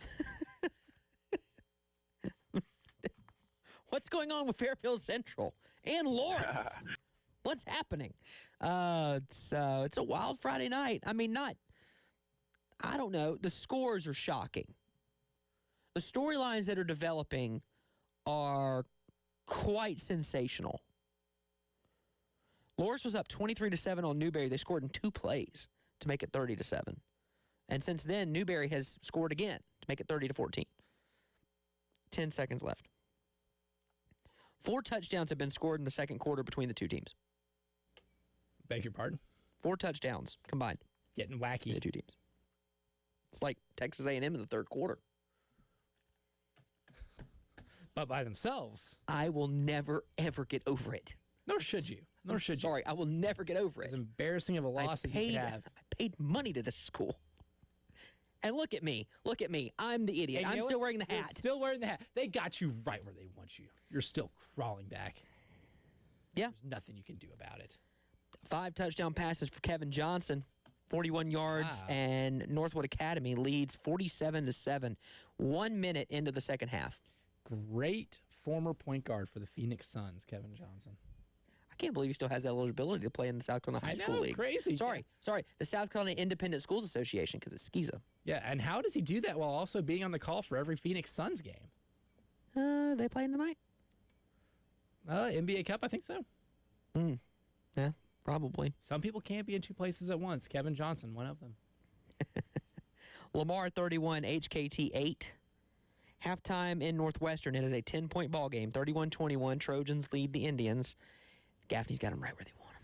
Right where they were. I mean, if we wanted a non-normal football game, it wouldn't be a surprise to anybody that we get that by way of Gaffney. That's the place to go. I'm really wanting to know what's happening in this West Side Camden game, and I just don't know. It's a state secret, apparently. Jesus. Apparently, it's hidden in some file that we can't release. This is a load of barnacles. I've got nothing, by the way, on them at all. Nothing on this game. Even their official Twitter page, nothing. Just a hype video from 3 hours ago,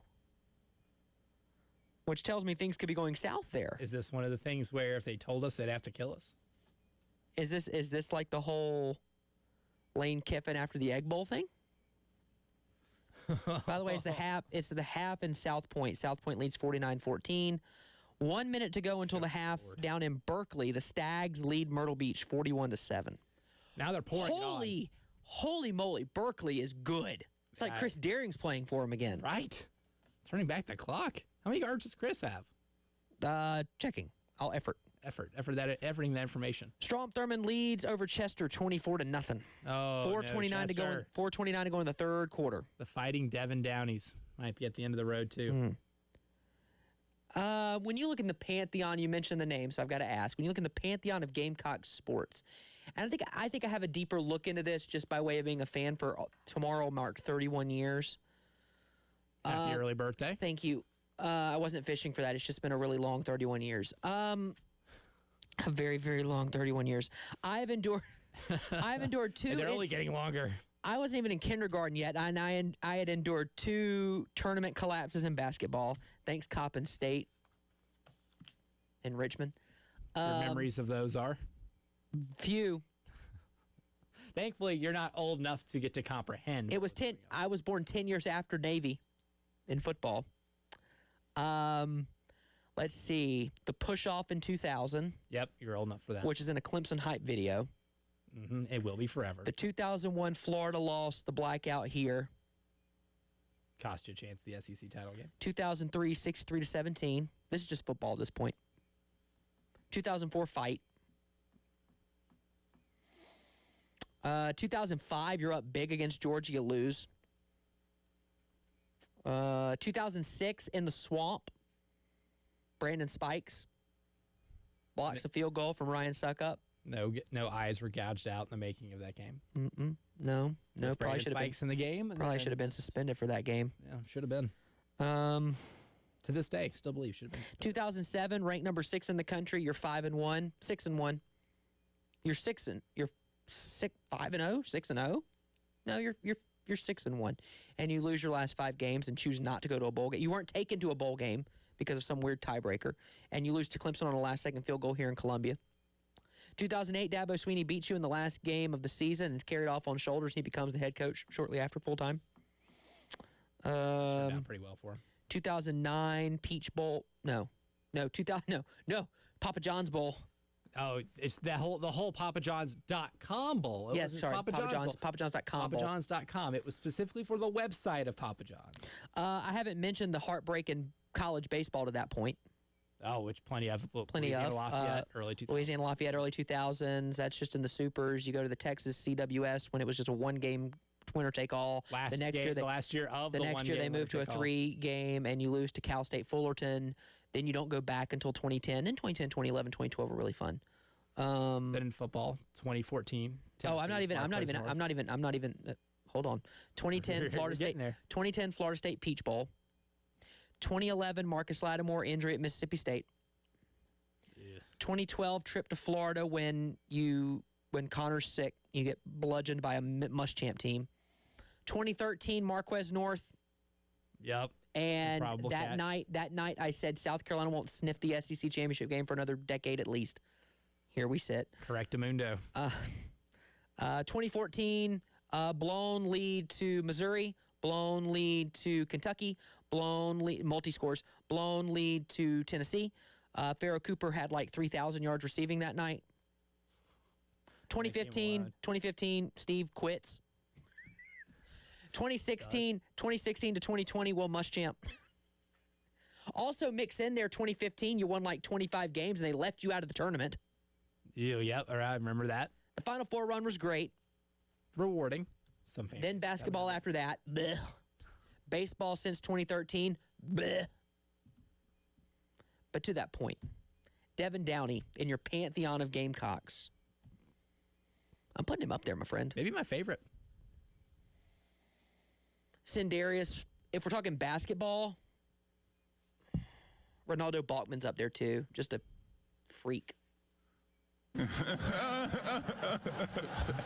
That's the laugh I had when the Knicks drafted him. Most unlikely drafting. I saw him in Publix shortly before that, by the way. Oh, nice. When this had just become the Publix. I was a kid. I was freaking Here on out. Gervais, right? Yeah, right here on Gervais. Yeah, Devin Downey's up there, but his Chester Cyclones need to rally here if they have a chance. Wow, Dorman had 178 yards rushing in the first half. That will suffice. Northwood's lead over Heathwood in a state championship game has led to a running clock. Oh man, you don't want to be running clocked in a championship game. No, that's brutal. I hate that for the kids at Heathwood Hall. BHP starting the second half at their own 25. They lead Woodruff 7-3. Now we're talking about a game getting in the second half, getting pretty good. That one's one to watch, even if it's a rock fight. It's a rock fight, but it's a good rock fight. Some rock fights are fun to watch. That's one of them, especially if they start peppering each other real good. A few thoughts. I'm reading this from Greer News Sports, and I really appreciate their tweets all year long. Burns O-line is doing its job and then some against one of the best D-lines in the state. Vice versa, not getting much pressure on Dutch Fork quarterback Jackson Knott. Two turnovers have stunted drives that were promising for the Rebels, but they're hanging in there, down 7-0. We're on upset alert over in Irmo, Dutch Fork and Burns. It's a 7-0 ball game. Connor Dantzler just threw his fourth touchdown pass of the night, 66 yards. James Island 28, Stratford 14. They're doubling him up. Now we got another touchdown alert. Bamberg Gerhardt goes up 28-8 in the third quarter over Carver's Bay. Winner of James Island Stratford plays the winner of Carolina Forest and Somerville. Location TBD unless Carolina Forest wins tonight. If Carolina Forest wins tonight, Carolina Forest will host the lower state championship game in 5A Division I next week. But if James Island wins or Stratford wins and Somerville wins, then we have a conversation about where these games are getting played next week. But we got plenty more action. We're making the turn. We're into the second half in a lot of these ball games. We'll come back. We'll look at your college football slate for tomorrow. We'll talk about a bunch of other stuff in high school football, all the rest of it happening next right here on The Game.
Welcome back in.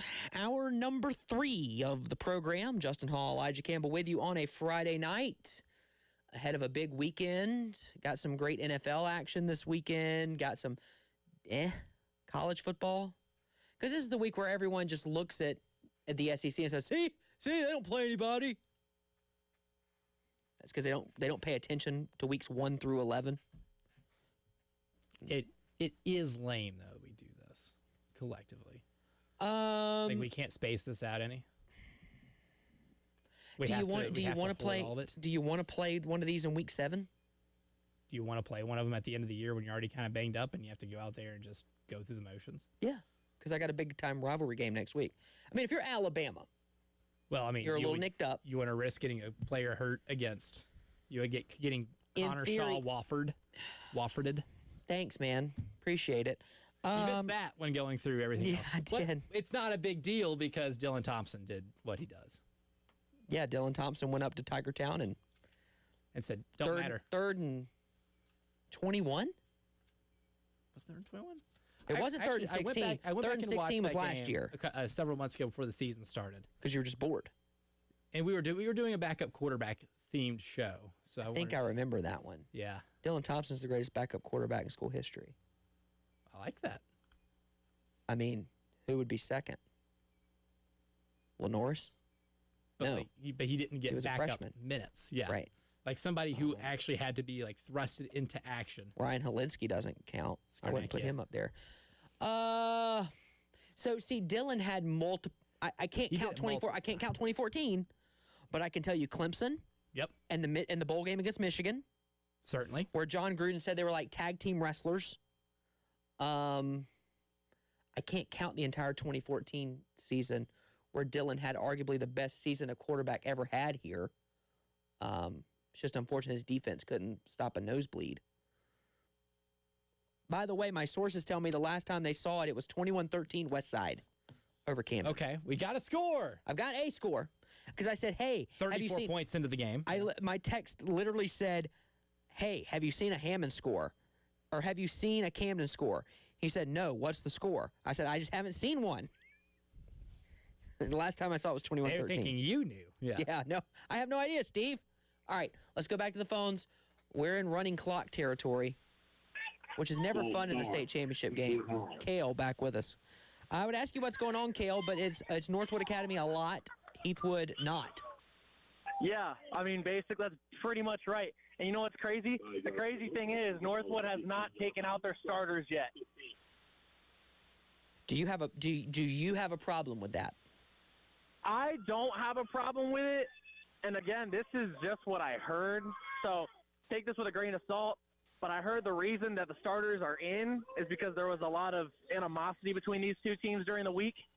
So I guess Heathwood had a lot of confidence coming into tonight's game. And Northwood wanted to send a message. Well, I think it's safe to say message has been received. Sure. I would say, are we in the fourth quarter of this ball game yet? Yes, it's running clock as well. Okay, I would imagine that on the next, or at some point here within a possession or two, they'll do kind of a curtain call thing, would be my guess. That most starters will get pulled, and then you might put them back out there to take a knee to win a state championship. But I don't have a problem with it either because stop them at this point, right? But what does it say about Northwood, and do you feel that this is sort of a changing of the guard in Skeeza 4A? You know what? And this is the crazy thing is, you know, so first of all, Northwood this is an amazing thing for Northwood because Kevin Johnson, their quarterback, is only a junior. He has another year left to play behind center. He has 5 touchdown passes. And the funny thing is, when they played Hammond earlier in the year, it was 23-10 Northwood. It was a lot closer of a game. And so I don't know if I would call this a changing of the guard, but it's definitely a change of scenery. And I do think that we've got another contender in Skeeza for years to come. And honestly, in my opinion, for the next few years, if not that I bet on high school sports because I don't. Yep, but if you were to bet if you exactly, you shouldn't. But if you were to decide to make a prediction for the Skeeza 4A title game every year, I would say it's going to be Northwood and Hammond from here on out. That's a fair And point. if you bet on that, yeah, the helpline calls you. Yeah, correct. You're a degenerate. Yeah, yeah. And the FBI at this point. And the FBI. Yeah, I would. I don't. Please let that be a disclaimer. I do not endorse that. I don't endorse that. Please let that be a disclaimer. I don't want to be arrested. Listen, you are all clear, my friend. I have connections. You'll be fine. Kale, we appreciate it, man. Look forward to hearing from you after this game is over in about 10 seconds. Thank you, guys. That's Kale reporting from the state championship game in Skeeza 4A. Northwood putting it on Hammond. I will tell you that I cannot confirm this. Mr. Campbell's on the phone, so I'll wait on this one. Dutch Fork forces a Burns punt, but then the rugby punt by Dutch Fork is blocked by Burns. Burns has the ball, first down on the Dutch Fork 41. So Burns has the ball on the Dutch Fork 41-yard line after blocking a punt. So they have a short field here and can put things back in perspective. Bamberg Earhart 33, Carvers Bay 8. Make it 34. 34 is good. PAT is good, 34-8. I was just saying that Kale is at SC State, where the Bulldogs play. Chennisberry could be an offensive coordinator candidate. Anyway, he is there tonight. It is possible that we are not in this studio in 2 weeks. I'll just say it. I'll just say it. It is well within the realm that we may, in fact, be at that same location, at that same bat time, on December the 5th. Oh, buddy. Now, here's what I like about that. Being in person for state championship weekend and then going to Disney the following Monday. Oh, boy. You're a busy week. Yeah, I'll tell you more about the week before that when we go to break, too. Because there's stuff the week before that I'm not going to mention on this one. I was just also saying Burns had to punt. Dutch Fork gets the ball. They don't move it. They go to punt. It's blocked. The rugby-style punt is blocked. So Burns has a short field and a chance to do something against the Silver Foxes here as we start to really move through that third quarter. 42-0, Oceanside over Dillon. Holy moly. I didn't see that coming. Oh. Brady McDowell takes the opening kickoff all the way back for a touchdown. It was at 21-14, Carolina Forest? Yes, it was. Carolina Forest takes the opening kickoff of the second half back. It's 28-14. Carolina Forest. Talk about making a statement. Now I got a 2-score lead. Uh-oh. Somerville's in trouble. Now, Hilton Head responding well out of the halftime break. Touchdown Hilton Head on a throwback to the quarterback. 28-21. Gray leads. Thanks, John Carlos. Sorry, I threw my papers. I saw all of them fly through the air right there. Caleb Geronimi scores from 9 yards out. We're tied at 14. Wow. All right. Just like that. Where'd that come from? Are back. How am I missing Lou's tweets? Get Elon on the phone. Like, buddy, we got a show here. We're trying to keep up. Jaden Bryant was limping off the field as well. Uh-oh. Looked like he was cramping. And we got action in India at T. Hanna. Sequel Patterson drive. He scores and then throws the 2-point conversion. T. Hanna leads, but it's 25-22. Oh, buddy. Oh, that's where the drama is right now. There, White Knoll Irmo. I got it. All right. We heard from the athletic director of the Timberwolves earlier at 7:00. Go Wolves! Making the Timberwolves Wolfpack. thing. Yeah. Wolfpack. For me, that is a very 90s Monday Night Wars thing. WCW, NWO, Sting. Not the police. Not the police Sting, but the black and white face paint guy.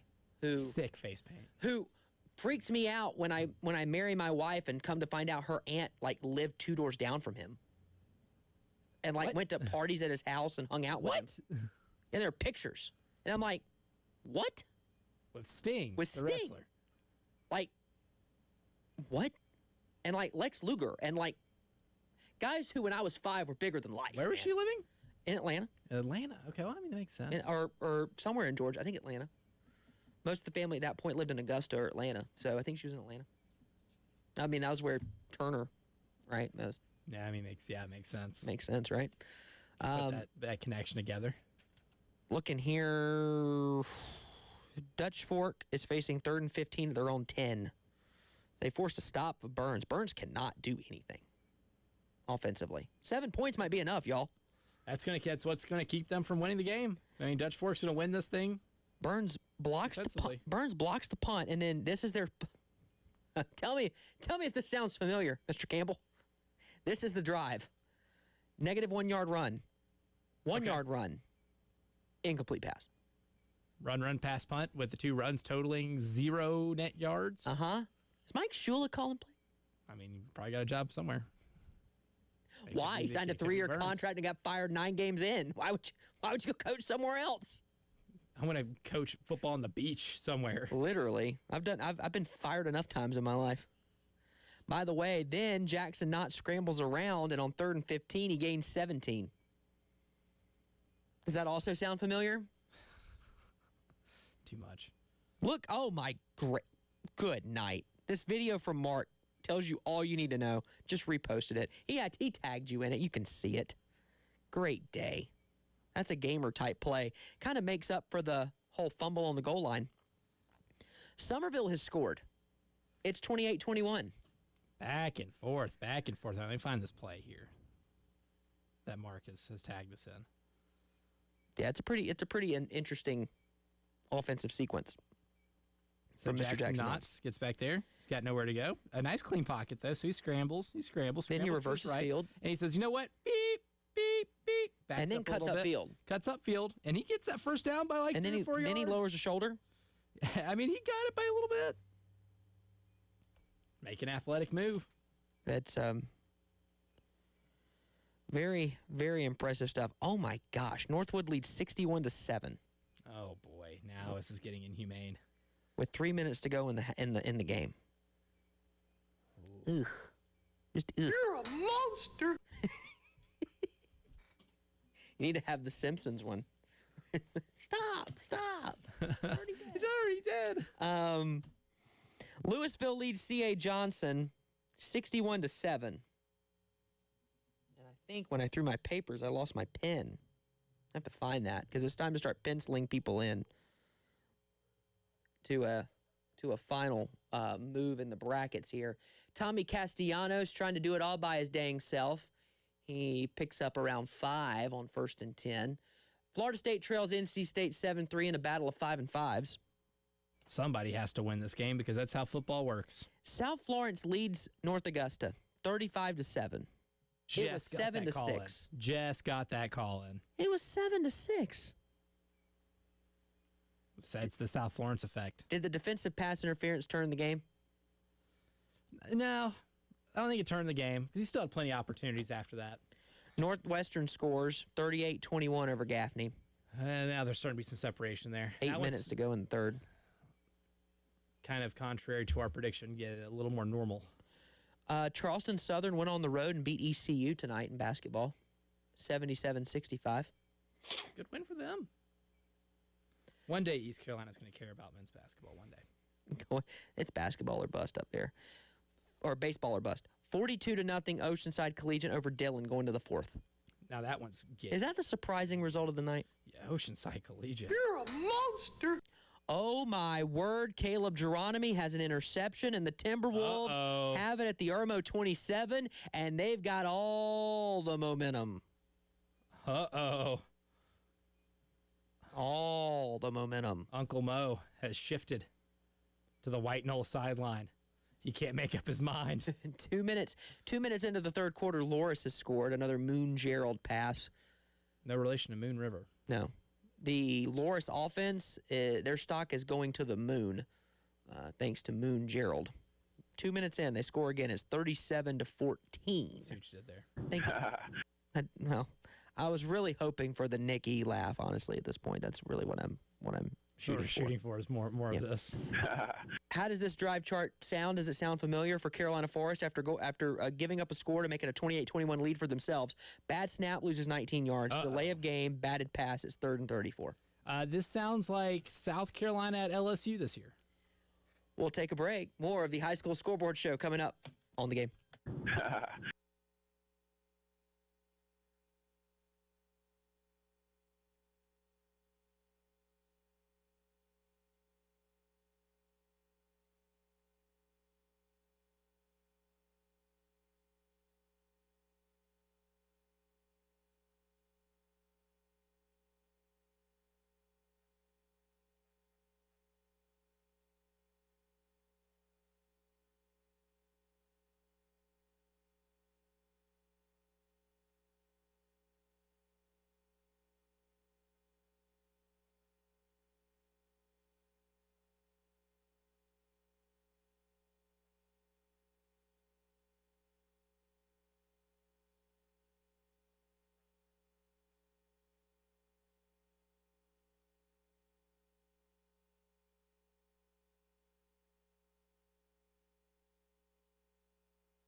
All right, we'll get to the high school football in a second.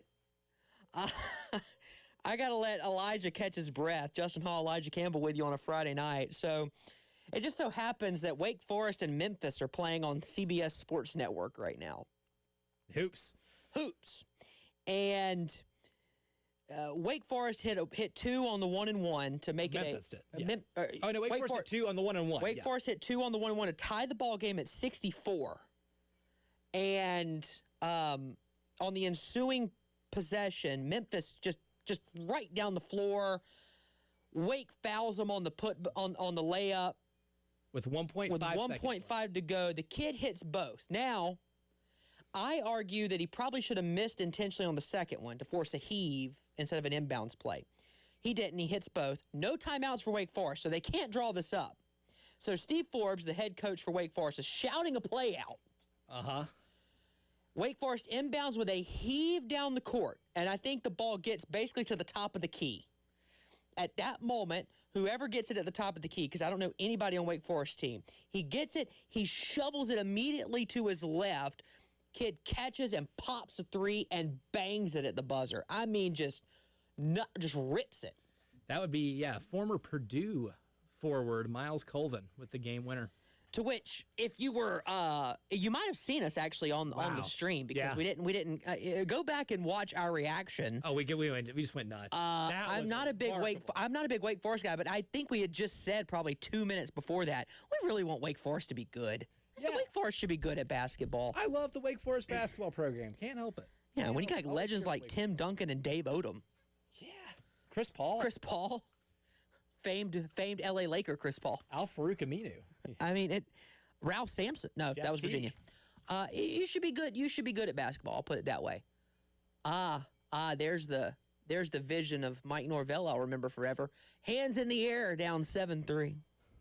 Someone screenshot that right now. It's almost like firing up your fans on the road up 30-3 at halftime.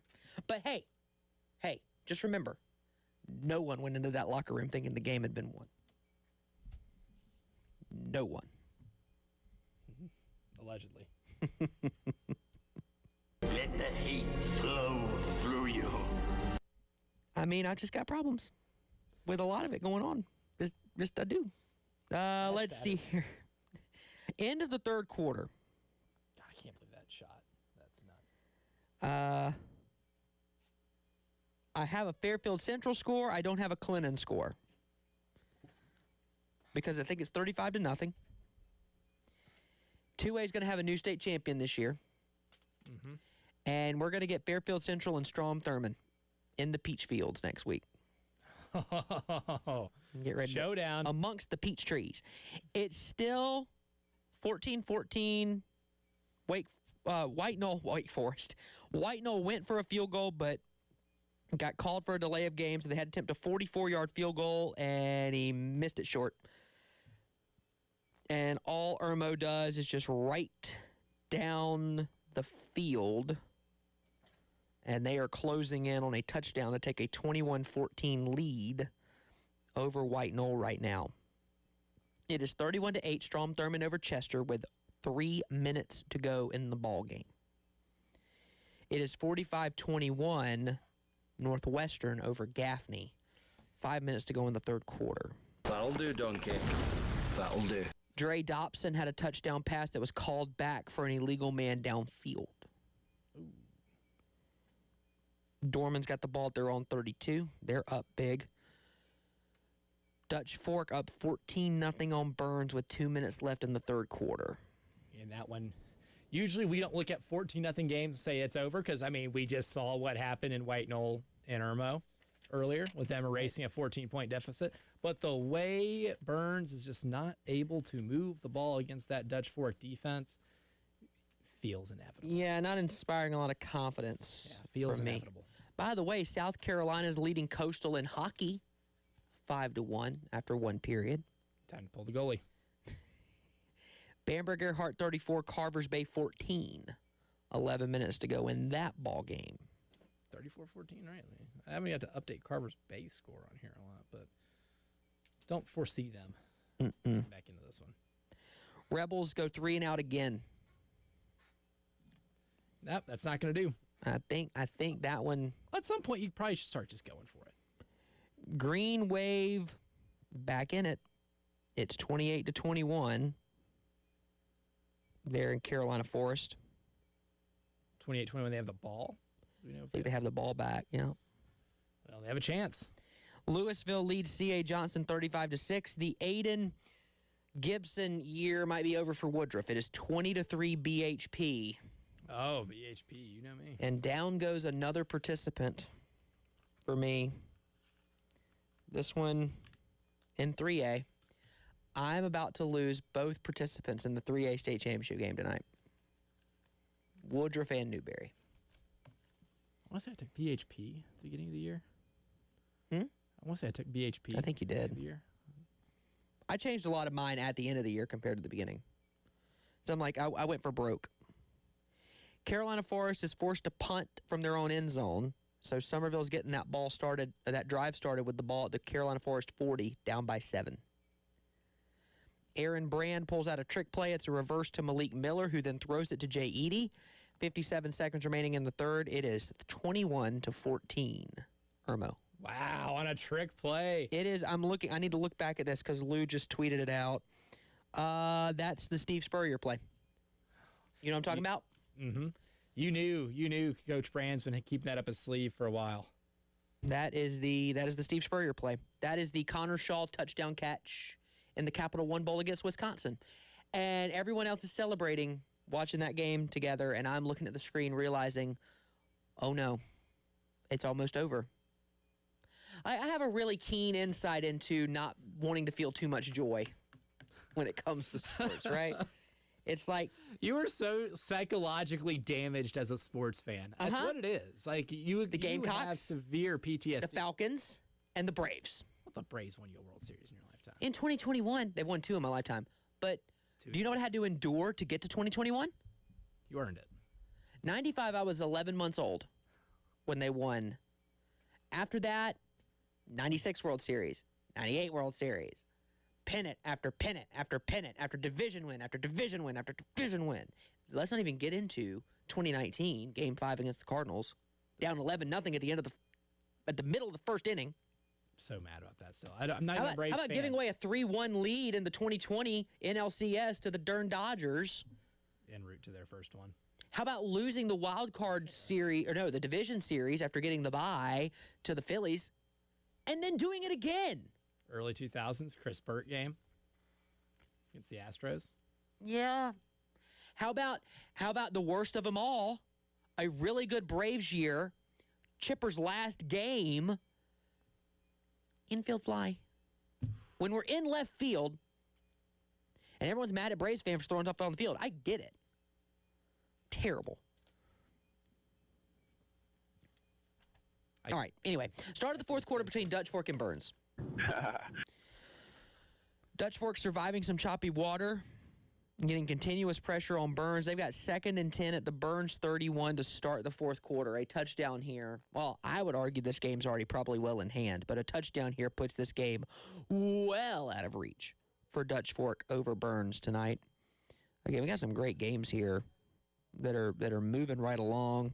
Oh, Gaffney gets an interception. They got the ball at the Northwestern 22, so not only do they get the ball, but they get it deep in Trojan territory.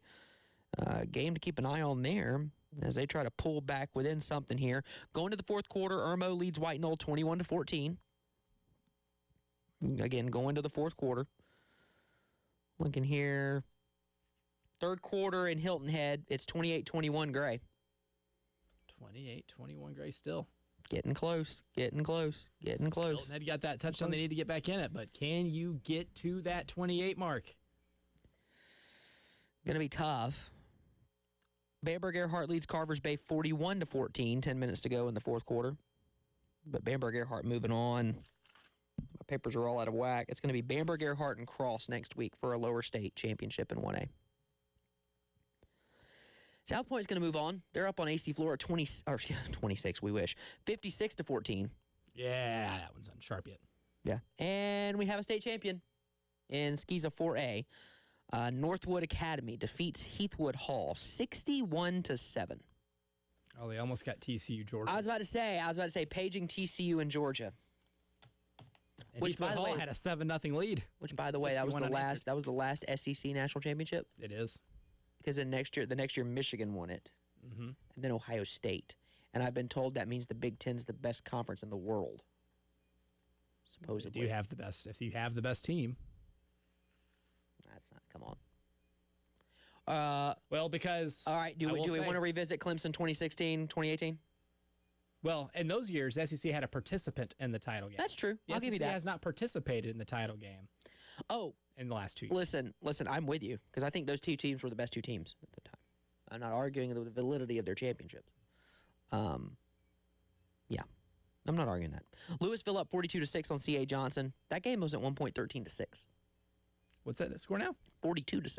Oh, heavens. Somerville gets a rough sequence of its own. They net 4 yards.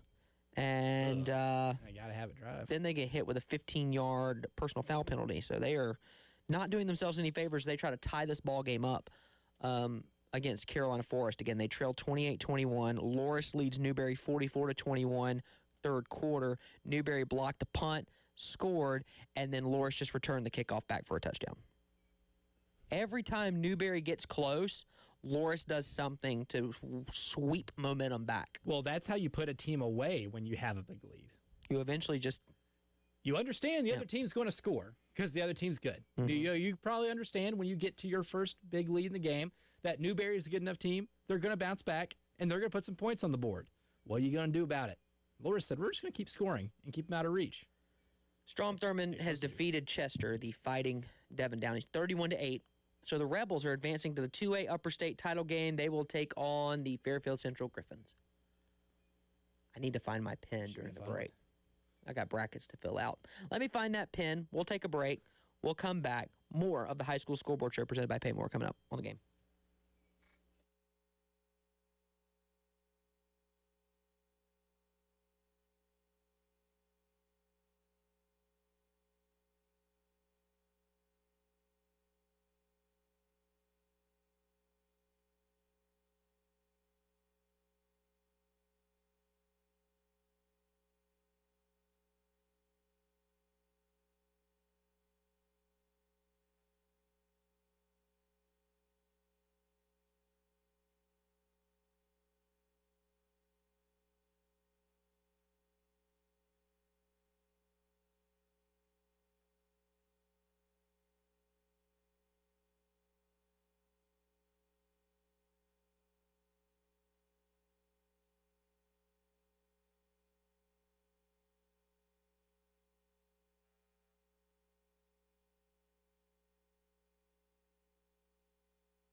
Welcome back into the High School Scoreboard Show presented by PayMore. Justin Hall, Elijah Campbell. We go straight to the phones, 803-404-6100. Cale Wilson joins us from the field at SC State. Cale, it was a running clock for much of the second half, and Northwood Academy has shifted the conversation in Skeeza 4A. Yeah, guys, Northwood absolutely dominates from the start. Heathwood scored on their opening drive. Northwood would then score 61 unanswered points. The Chargers go on to win 61-7. I have head coach Johnny Waters right here alongside with wide receiver Aiden Hogan. He had 8 catches for 150-plus yards and 3 touchdowns tonight. Who would you like to speak to first? Let's go to Aiden first. Let's go to the player, which is different than what the big four-letter network does. Aiden, first of all, congratulations. Let us be maybe the first folks outside of your area to congratulate you on a state championship tonight. Your performance tonight. Talk about the impact and how you're feeling right now, knowing you had that kind of impact on a state championship. Oh, yes, I feel great. I couldn't do it on my team. It's my team, my coaches around me, everybody just came together, and we all just worked. That's all it was. We all just worked. Now, Aiden, I'm going to ask your coach the same question, but I want to ask you from your perspective, right? State champions aren't made overnight, right? You guys didn't just win the state championship tonight. You did it over the course of a regular season, the playoffs, and even the workouts in the summer.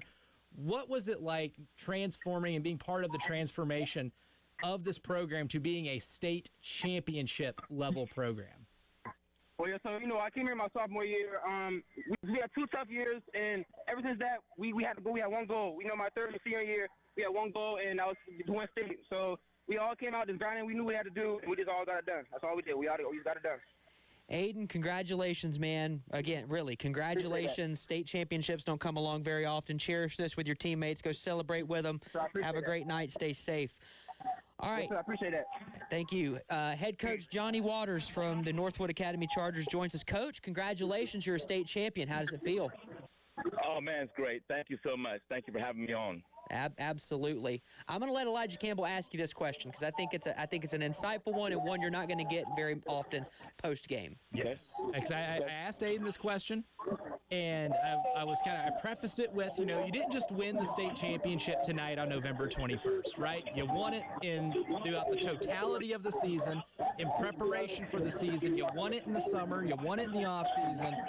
From your perspective as a coach, watching these kids grow every day and watching them develop into young men and in developing a football program, not just a team, what's it been like for you to be able to see the growth in these kids that ultimately culminates in a state title? Man, it's been incredible. But these guys right here, they lost in the state semifinals last year, and they were on a mission the Monday we met after the losing in the semifinals, and they were on a mission the whole time, the off season, the springtime, and the summer workouts and all, and they've been focused and driven the whole year. This team ended up 12-1, and we lost to a team in North Carolina only, and they've just been so laser focused and just all about business. Coach, one final big picture question for you here, if you don't mind. Obviously, your team scores 61 points tonight en route to this victory. First part of this question is, what was the game plan to put this kind of performance together in such a big-time moment tonight? Well, we played them. We actually just played them 3 weeks ago, and we won 39-20. We thought they would try to come out and do something different, but we saw some things in that game that we could expose. And, without the little hiccup there at the first drive, we were able to do that. And we actually played a 4-quarter game tonight that we haven't really done all season. We haven't put 4 quarters together, so that was exciting to see that.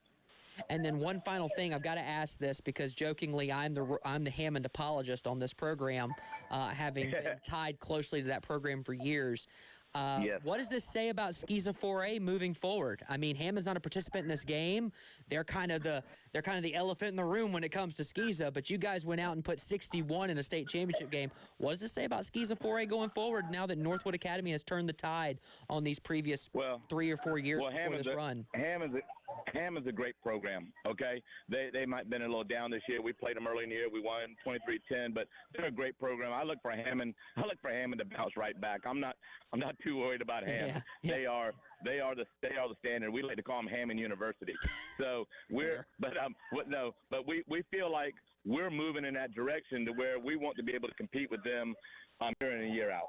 Well, Coach, I didn't want to shift the conversation too much to them because you guys won a state championship game tonight, 61-7. Congratulations to you, to your staff, to your players, to your organization, to your school, and to your families, too, who sacrificed so much during the year for you guys to go coach and build up and mold young men. Congratulations. Enjoy the offseason, and I'm sure you're already thinking about getting back to work for 2026. Thank you very much. Thank you for having me. Absolutely. That's head coach Johnny Waters from the victorious Northwood Academy Chargers. They get the win tonight over Heathwood Hall and a state championship, 61-7. And I have an update for you, Mr. Campbell, from Carolina Forest in Somerville. Uh-oh. The Fighting Preston Thorns scored, went for 2, and got it. Oh, I love it when you go for two. It's 29-28 with 10 minutes to go in the ball game. Oh, putting a little bit of pressure on Carolina Forest, Pressure.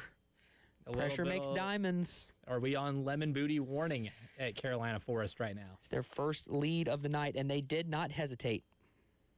They did not hesitate. Burns was facing 4th down and 14 from its own 44 with 6:30 left to go in the game. They're down 14-0. They don't get it. I'm just going to write in Dutch Fork here. Yeah, I think so. I think that's fair. And ladies and gentlemen, not all precincts are reporting yet. They're still, but we're like 92%. I'm in a different mode now, my friend. Dutch Fork and Dorman next week. Oh, showdown. For an upper state championship in 5A Division I. I'm still looking for more updates from White Knoll and Irmo. At last check, it was Irmo 21, White Knoll 14. Just got one for Hilton Head and Gray. Hilton Head takes over possession with 5 minutes left to go. Gray Collegiate still leads Hilton Head 28-21, but Hilton Head's got a chance to tie this thing up with 5 minutes left. So you're telling me there's a chance? Oh, there's a chance. One of the best Jim Carrey movies now that we get into Christmas time, and maybe the greatest Jim Carrey performance. Aspen, the Sunshine State. I mean, it is that was a legendary run for one Jim Carrey, wasn't it? That little stretch of time. Prime, yeah. I mean, it was prime Jim Carrey. We're talking prime. Yes Man, Ace Ventura. Which, I mean, Yes Man was like, what, 2007? Ace Ventura was like... Yeah, that was the tail end. That was the tail end of that run. That's late stage prime Jim Carrey. The Grinch. Grinch, yep. That's, what, 2002? 2002, 2003... 2002. We were very young. We were very young, but it's still... I mean, I still like the original animated one. Like, I was young enough to get, like, Grinch toys that Christmas. Yeah, yeah. I still watch it every year. It came out. But it's part of my yearly cycle of movies. Like, it's one of those I have to watch. You have to, yeah. Like Christmas with the Cranks, Home Alone, skip Home Alone 2, The Grinch. You skip Home Alone 2? Yes, because the first one's the far better one. But 2 is so funny. Not as good as not as good as 1. I think it's comparable. My wife thinks the same. My wife thinks 2 is better. She's like, Lost in New York. That's what she says. That's how she calls it. 2 is just hilarious. She's like, Lost in New York is hilarious. Both funny. They're both, I mean, they're both good. I don't prefer 2. The gags might be funnier in 2, I think. Touchdown Gaffney. Okay. Cuts it to 10. A 57-yard run by Banks Boughton. The 2-point conversion try is good. It's 45-37. A one with score game. 10:55 to go. Hold the phone. Hold the phone. Don't turn that dial. No. And if you still have a dial, interesting. TL Hannah. For the folks that still have the dial. There are dozens of us. Dozens! TL Hannah has taken the lead back. It's 34-29 over Indian Land with 7 minutes to go. We got some games up in the Rock Hill area that have gotten really intriguing. Jamar Grissett, his second interception of the game. Irmo's got the ball back at the White Knoll 33. Okay. Closing time. Yeah, you don't have to go home, but yeah, I don't like your chances to rebound from that. Dorman leads Ridgeview 28-14. 10 minutes to go in the ball game. So 28-13? 14. 28-14. My ears don't work. It could be close. There are a couple of games here that are starting to really pique my interest. Timeout Irmo. They've got it 4th and 6 on the White Knoll 29. 5:52 left. They're up 21-14. Kick the field goal. Well, do you have the field goal kicker to make that? That's fair. I don't think they do. 29-yarder is that's good for a 46-yard field goal? Ish. 29-yard line is a 46-ish yard field goal. It's a hit or miss thing at the high school level. By the way, this from Ross Dellinger before we hit a break, because I believe it's important. As Lane Kiffin and Ole Miss met on Friday, confidence is brewing in Red Stick. That's Baton Rouge. I call it Red Stick. Because that's what Chris Fowler called it. Was Chris Fowler the one calling the games in NCAA 13? Yes, I think so. Was he? 13 by 13? It was like the previews. Yeah. But Brad Nessler was the one calling it. Nessler called it, I think, yeah. Yeah. He called it Red Stick. LSU is finalizing a $90 million+ offer to Lane. 90? Blessed by the governor. because that's what he does there. And $25 million plus in annual roster cash. What?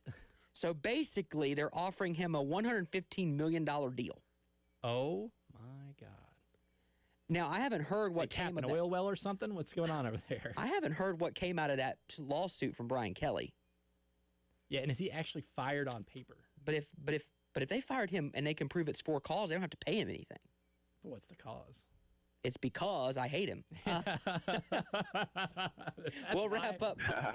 We'll wrap up hour number 3 of the program next.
We have things happening across high school football, not to mention across the country right now, specifically in Oxford, Mississippi, taking the college football world by storm. That whole situation has gotten...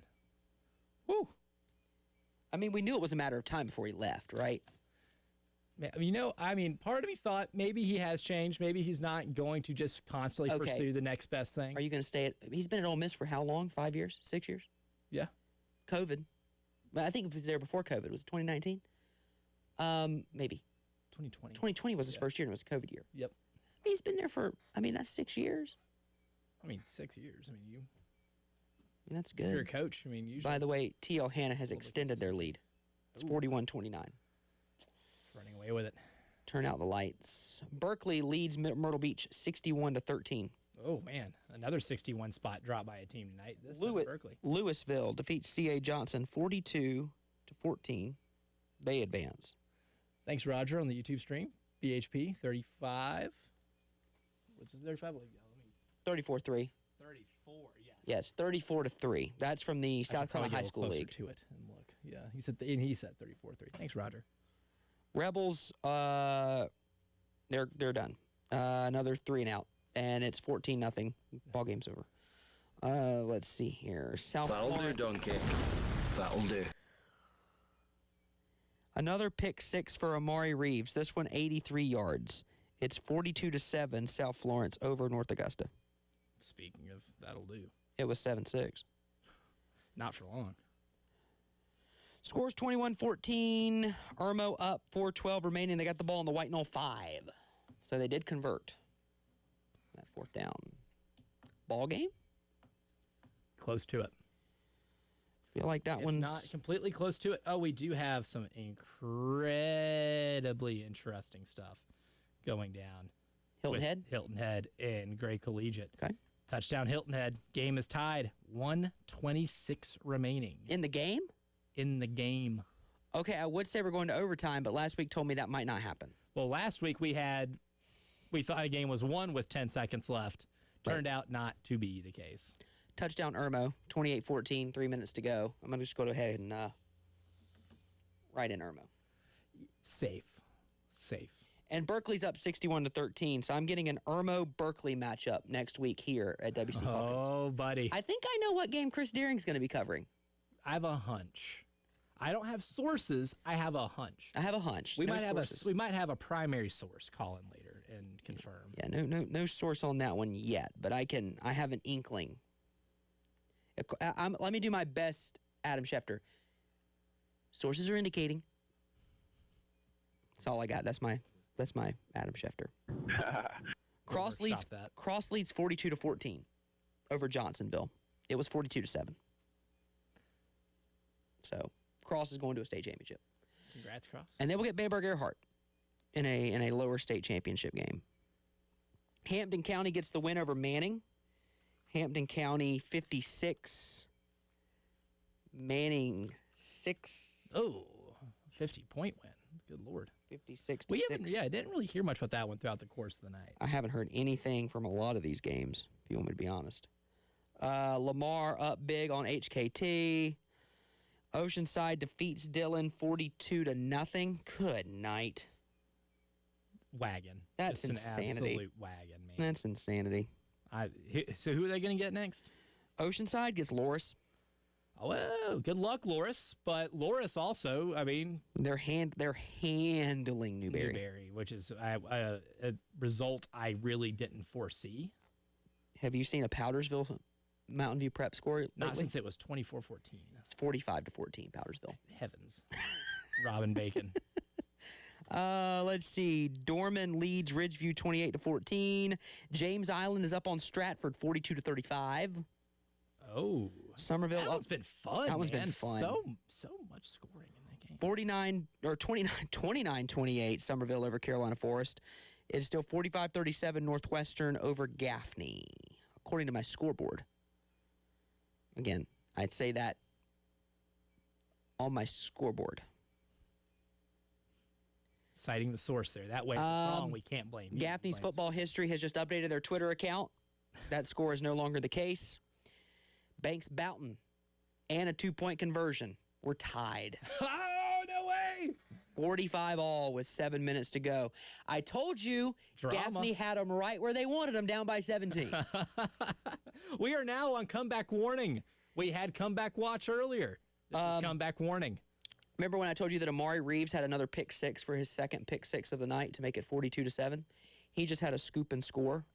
A defensive hat trick? He has a defensive hat trick. 3 defensive scores from Mr. Reeves. He has outscored North Augusta himself 21-7. Unbelievable. Fighter of the night. Yeah. On the field? I would agree. Amari Reeves. Yeah. Congratulations. Amari Reeves very well could be, unless we do this for a state championship, which is going to be hard because we'll be live on the air for one title game, but not for any of the other ones. So this is probably the last one. Amari Reeves is our final Ellie Faith Fighter of the Night on the field. All right. Look at you. Way to go, Amari. Look at you, Amari Reeves. And the reason why, ladies and gentlemen, that's a defensive hat trick from Mr. Reeves. Amari Reeves, 3 defensive scores. 3. I can't remember the last time in any football game I've seen somebody get 3 defensive scores. Did Themselves. Isaiah Rodgers for the Vikings get one earlier this year? I know he had 2 pick sixes. He had 2. I don't think. But I don't know if he had a third. I don't think he hit the hat trick. I think he had 2. It's impressive. It's impressive. And by the way, again, I just want to mention Gaffney has tied the game with a 2-point conversion, 45-45. Somerville earlier took the lead on a 2-point conversion. It's 29-28 over Carolina Forest, the Fighting Preston Thorns. 2-point conversion. That's a team that I would put into. I would say that I'm in love with on Tuesdays, Tuesday mornings. Team Crash Tuesday. If I were a part of the early game, which I have been as a listener since the inception of this here radio station, it would be Somerville. Just they win in every way. Coach P would appreciate that. Coach P approves. And they have the cachet, but they don't rely on it. They just are. Yeah. They are it. It's bad English, but they exemplify it. They exude it. Yes. Aura, if you will. Somerville is to South Carolina high school football what Ohio State is to college football. Okay. And what the New England Patriots are to the NFL. In our lifetime. Yeah. If we're talking about just especially outside of our lifetime, the Green Bay Packers. Okay. The 49ers. Dynastic. But for a long period of time. Like spanning decades. The NFL, like I could say the Dallas Cowboys. Kind of like decade limited. But the Dallas Cowboys haven't made an NFC championship game since 96. So I can't include them. Their last Super Bowl championship video is on VHS. Yeah. It's true. Can confirm. It's not the case for Somerville. Let's see here. A few more scores. We're taking some phone calls. Thank you guys for your participation, both tonight and all year long. It's been fantastic. We've enjoyed it. Great day. Pixie Dust. Stratford. 74 yards. Touchdown. We're tied at 42 between Stratford and James Island. With 2:37 left to go in the game. Oh, what is happening? What is happening? 41-37. T. Ohana leading. Oh. Well, that's interesting. A 93-yard drive in 3 minutes for Indian Land. Remember when we said Indian Land's defense is really good? Their offense has come alive. How about this? 3:49 left to go in the game, but it was 6 minutes to go in the game. Indian Land started their drive at their own 7. They go 93 yards. They score a touchdown. And Sequel Patterson gets the 2-point conversion as well. It is 41-37. T. Ohana leading by 4. They need a couple first downs. Oh, they do. Can they get it against that Indian Land defense? Now, they've been moving the ball all night. Well, in a 41-37 game, asking for a stop at this juncture can be a tall task. Oh, boy. By the way, Dutch Fork 21-0 with a minute and a half left in the ball game. Insurance points. We got to hit a break because we're at the top of the hour. When we come back, we will get to Reginald and many more scores in the final hour of the program next on The Game.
We got things happening across the high school football landscape as we're punching tickets to upper state and lower state championship games. We have gone final between Bamberg Earhart and Carvers Bay. Bamberg Earhart 48-20. I quickly said that a 3 defensive touchdown performance gives you a fighter of the night. Brian McMillan had 6 touchdown passes to 5 different receivers tonight for the Red Devils. They're going to really make us think about this. Yeah, I've already tweeted about it, though, so... Cat's out of the bag. Sorry. By the way, as we bring in Mark, he's not giving us an update on Chapin because Chapin's not in the playoffs. And I don't say that to be mean. Airport didn't sniff him either. For Tom Knotts, this is 31 straight home playoff wins, 19 straight home wins overall, 16 straight playoff wins. That's the longest active postseason winning streak in high school league or SCISA action. It's the 10th straight 10-win season for Dutch Fork, and it's their 13th state semifinal. They are 12-0 in the previous 12 with Coach Knotts. Welcome in, Mark. That was a fun game you got to attend tonight. Yeah. I don't need all those stats. They're really good. Yeah, I wanted to kind of check out Burns. The legendary football program. I haven't really watched them too much in the past couple years, so really going on to go check out my newest state Collins over there in Irma, but I figured I want to go take a look at Burns. Go big crowd. Mark, I think Tom Knotts has bugged your phone. Or maybe someone's stealing your huddle tape. But the gremlins are getting you. So we're going to have you call back. Yeah, give us a call back, Mark. We're gonna drop you for no reason other than that. And then just give us a call back because I want to hear what you have to say. I want to hear what you have to say every week. You're one of my favorites. Not my favorite, but one of my favorites. We got a timeout for Northwestern. They've got it 3rd and goal from the Gaffney 1 with under 3 minutes to go in the ball game. And they are tied at 45. Loris leads Newberry 51-21. Another Moon Gerald 29-yard touchdown pass. This one to Jacobian Lewis. And they lead it by 30, 51-21 over a Newberry team that was also undefeated coming into the game. 4 minutes to go in that one. And we will see if they can rebound. Let's try Mark again, and let's see if we've got him cleared up. Hopefully. Gremlin free. Go ahead, Mark. Pick up from what you were talking about. Hey, guys. Any better? Oh, that's much better. That's okay. Perfection. Yeah, something. I think Knotts is on my phone or something, pulling out of the parking lot. I just wanted to come over and check out Burns, a legendary football program. Haven't really seen them too much in the last, 10 years that I've been driving around the state watching high school football, but was torn. I wanted to obviously go see my fighting Nick Cullums over there in Irmo, but figured Dutch Fork is about 10 minutes closer to my house than Irmo is. So strategic. But Burns, nice traveling, obviously traveling crowd, big crowd there for Burns. Well-played game. It was a lot in between the 20s, and Burns was in it the whole time. They kind of just got tired at the end there because, again, Dutch Fork just has this, they just do what Dutch Fork does, and they survive the choppy water, and they just keep putting pressure on you until you finally just say, all right, I've had enough. But well-played game, obviously. Burns had a lot of big defensive plays. One down when Knotts kind of reached out over the goal line to try to get it in on like a semi-QB sneak, and they knocked it out of his hands and recovered. And good, solid game. Again, have you guys heard about what's up with Stone Fury? I mean, obviously a Chapin guy, and he had a big wrap on his knee. I don't know if he got injured in a previous week. I haven't really been up on it, but he's been hurt. I think he might have played like 6 or 7 snaps. He did have a reception on a big 3rd down, but I feel bad for that. And then also feel bad for my neighbors up there in Newberry. Man, that Loris must be some team, but Loris is a wagon. Again, yeah, wow. Wagon status. Appreciate all you guys do, and figured I'd give some updates on a non-Chapin game because we had a tough time winning a game this year. So, again, appreciate you guys. Can't wait till next week. Seems like a lot of big matchups rolling in, and talk to you guys later. Thanks. Sounds good, Mark. Awesome. Thanks, appreciate Mark. It. We're looking forward. We're looking forward to watching these and tracking these games without having to talk about them because we won't be here next week. Yep. It's a standing thing for this program that we take Thanksgiving off, even though there's some big games and everyone's going to be like, that's dumb. Well, we do other things, and we have families, and there's kind of a big deal happening the next day at noon. So we don't need Elijah Campbell like running on 2 hours of sleep. I've done it. He's done it. Don't prefer doing it. He'll do it again, but he doesn't necessarily want to. Northwestern has scored 52-45 with just under 3 minutes to go. Gaffney's got them right where they want them. Is there? My only question, Justin Hall, is there any time on the clock? 2:52. Oh, I was going to say, if there's any time on the clock, there's too much time on the clock. If the answer is yes, there's too much time on the clock. Yeah. Berkeley 61, Myrtle Beach 13. Blowout city, which, speaking of, Bamberg Earhart, that one's gone final over Carver's Bay, 48-20.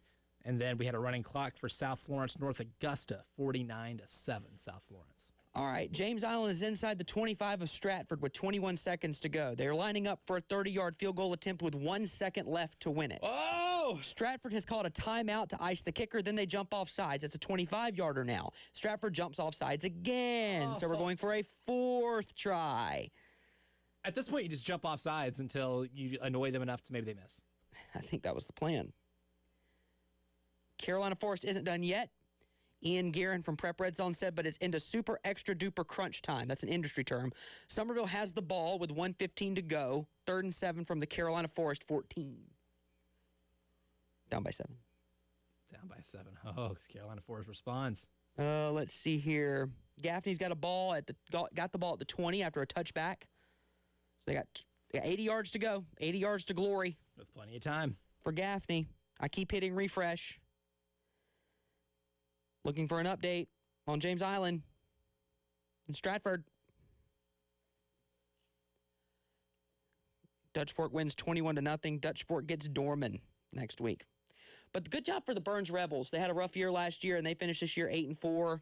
A tough loss in the upper state semis at the hands of the best team in the state. I mean, I don't know how much more you want to get out of your team this year. Offense was a bit challenged late in the year, and they can't capitalize. Well, that'll do it. Oh, we got lots of things happening in this state with high school football. Let me try to get you as much of an update as I can here. T.L. Hannah tweets theirs in threads, so give me a second. I got to get down to where we need to be because we have developments in Anderson, the home of the Fighting Radios. Indian Land got the ball trailing in this ball game by 4. And with a minute 43 to play, the backup quarterback for, oh my word, holy moly. The backup quarterback for Indian Land throws the ball up on 2nd down and 17. It's a catch and run for 91 yards on the touchdown. Indian Land has taken the lead with a minute 43 to go against T.L. Hannah. The extra point attempt, though, is no good. So it's a 2-point ball game with a minute 43 to go. Indian Land leads T.L. Hannah 43-41. All right, we just got some scores in earlier. I'm going to need you to recap that again for me. Okay. Indian Land had the ball down by 4. Okay. On 2nd and 17, their backup quarterback heaves one. It's caught. DB falls down 91 yards later. Indian Land's got the lead. It's 43-41. But the very important thing is the extra point to make it a 3-point game. They miss it. Oh, no. Hannah has all 3 timeouts. A minute 43 to go. They need a field goal to advance. Oh, buddy. How about Indian Land's offense, by the way, coming to play in the playoffs? Just lighting it up, too. Just absolutely by the way, lighting it up. Gaffney's ensuing possession after going down 52-45, they fumble. Northwestern recovers. Ball game.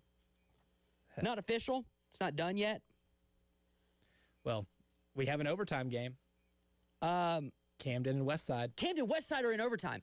Tied at 21. Just got a call. Okay, so this Friday's kind of getting close to topping. We're flirting with it. And James Island, I don't know if you got to it. We did get a call.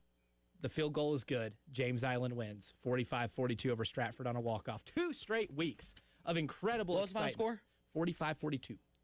45-42. 45-42. The Trojans and Coach Jamar McCoy advance to the lower state championship in 5A. Dorman gets the win 35-14 over Ridgeview. So we get a Dorman Dutch Fork next week. Kick is super short, and it's fumbled by T.O. Hanna. There's a huge pile, but T.O. Hanna comes out with the ball. They have it at their own 29. Oh, boy. Collect ourselves. Easier said than done, pal. First and 10 for T.L. Hanna. TLH_updates is where you can find these on Twitter. It's first and 10 for T.L. Hanna. A field goal will win it, but it's a freshman kicker who's only attempted 2 all year long at the varsity level. Buddy. And the first down pass is incomplete. Oh, buddy. Under pressure. Pressing down on me, pressing down on you. Yeah. Make sure you don't add that second one in there, that little extra one, because then you get into Vanilla Ice territory. And then I'll have to go to court. Second and 10, 132 to play. First and 10 now. Ball to the 38 on a handoff. Big gain, but a flag flies. Illegal motion. Coming back. Procedural penalties at the worst time. Not ideal, Cotton. Not ideal. So Irmo moves on. They win 28-14. Irmo hosts Berkeley next week. Northwestern appears to be moving on. I can't write them in yet, though. Obviously, this T.L. Hanna Indian Land game is far from over. The Trojans are facing 4th and 13 with 5.9 seconds left. So it's not over necessarily. Here's the video on the field goal. Here's the video of the field goal. He drilled it. Holy moly. No doubter. I'm retweet. Have you seen it? Let's see. Just reposted it. Loris takes down Newberry. We knew this one was coming. 51-21. Loris will compete in back-to-back lower state title games for the first time in school history. Kid kicked it into another county. Good Lord. Isaac Lawrence. Son, the ball's got a family. He kicked it. Let's see. They were at Stratford. I mean, he might have kicked out to Orangeburg, depending on the direction they were going. Right, yeah. If not, it's the Atlantic Ocean. I was going to say, depending on the way he's facing. So after the illegal motion, it's 1st and 15 with 1:21 to play. Play action, out of bounds, 6-yard gain, 2nd and 9 at the T.L. Hanna 39, 1:08 to play. They haven't used a timeout yet. Again. Save your timeouts. Freshman kicker. Save your timeouts. 2nd and 9. Don't call 2 of them before the 3-minute mark of the third quarter. 2nd and 9, misdirection, sack, 3rd and 19, upcoming timeout, T.L. Hanna. It has gone final at Northwestern, 52-45, Northwestern over Gaffney. Survived. 9-4 to end the year for Gaffney. They started the year 0-3 or 1-3. Yeah, 1-3. I think sounds about right. I mean, they got off to a slow start, but then they became one of the hottest teams in the entire state for the last 7-8 weeks. Yeah, not a bad bounce back. Let's take a break. We'll come back. We got a lot to recap. And a lot we're still tracking. Camden and Westside, T.L. Hanna and Indian Land. Got some good games wrapping up our final hour. More of the High School Scoreboard Show coming up on the game.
We got happenings across the state.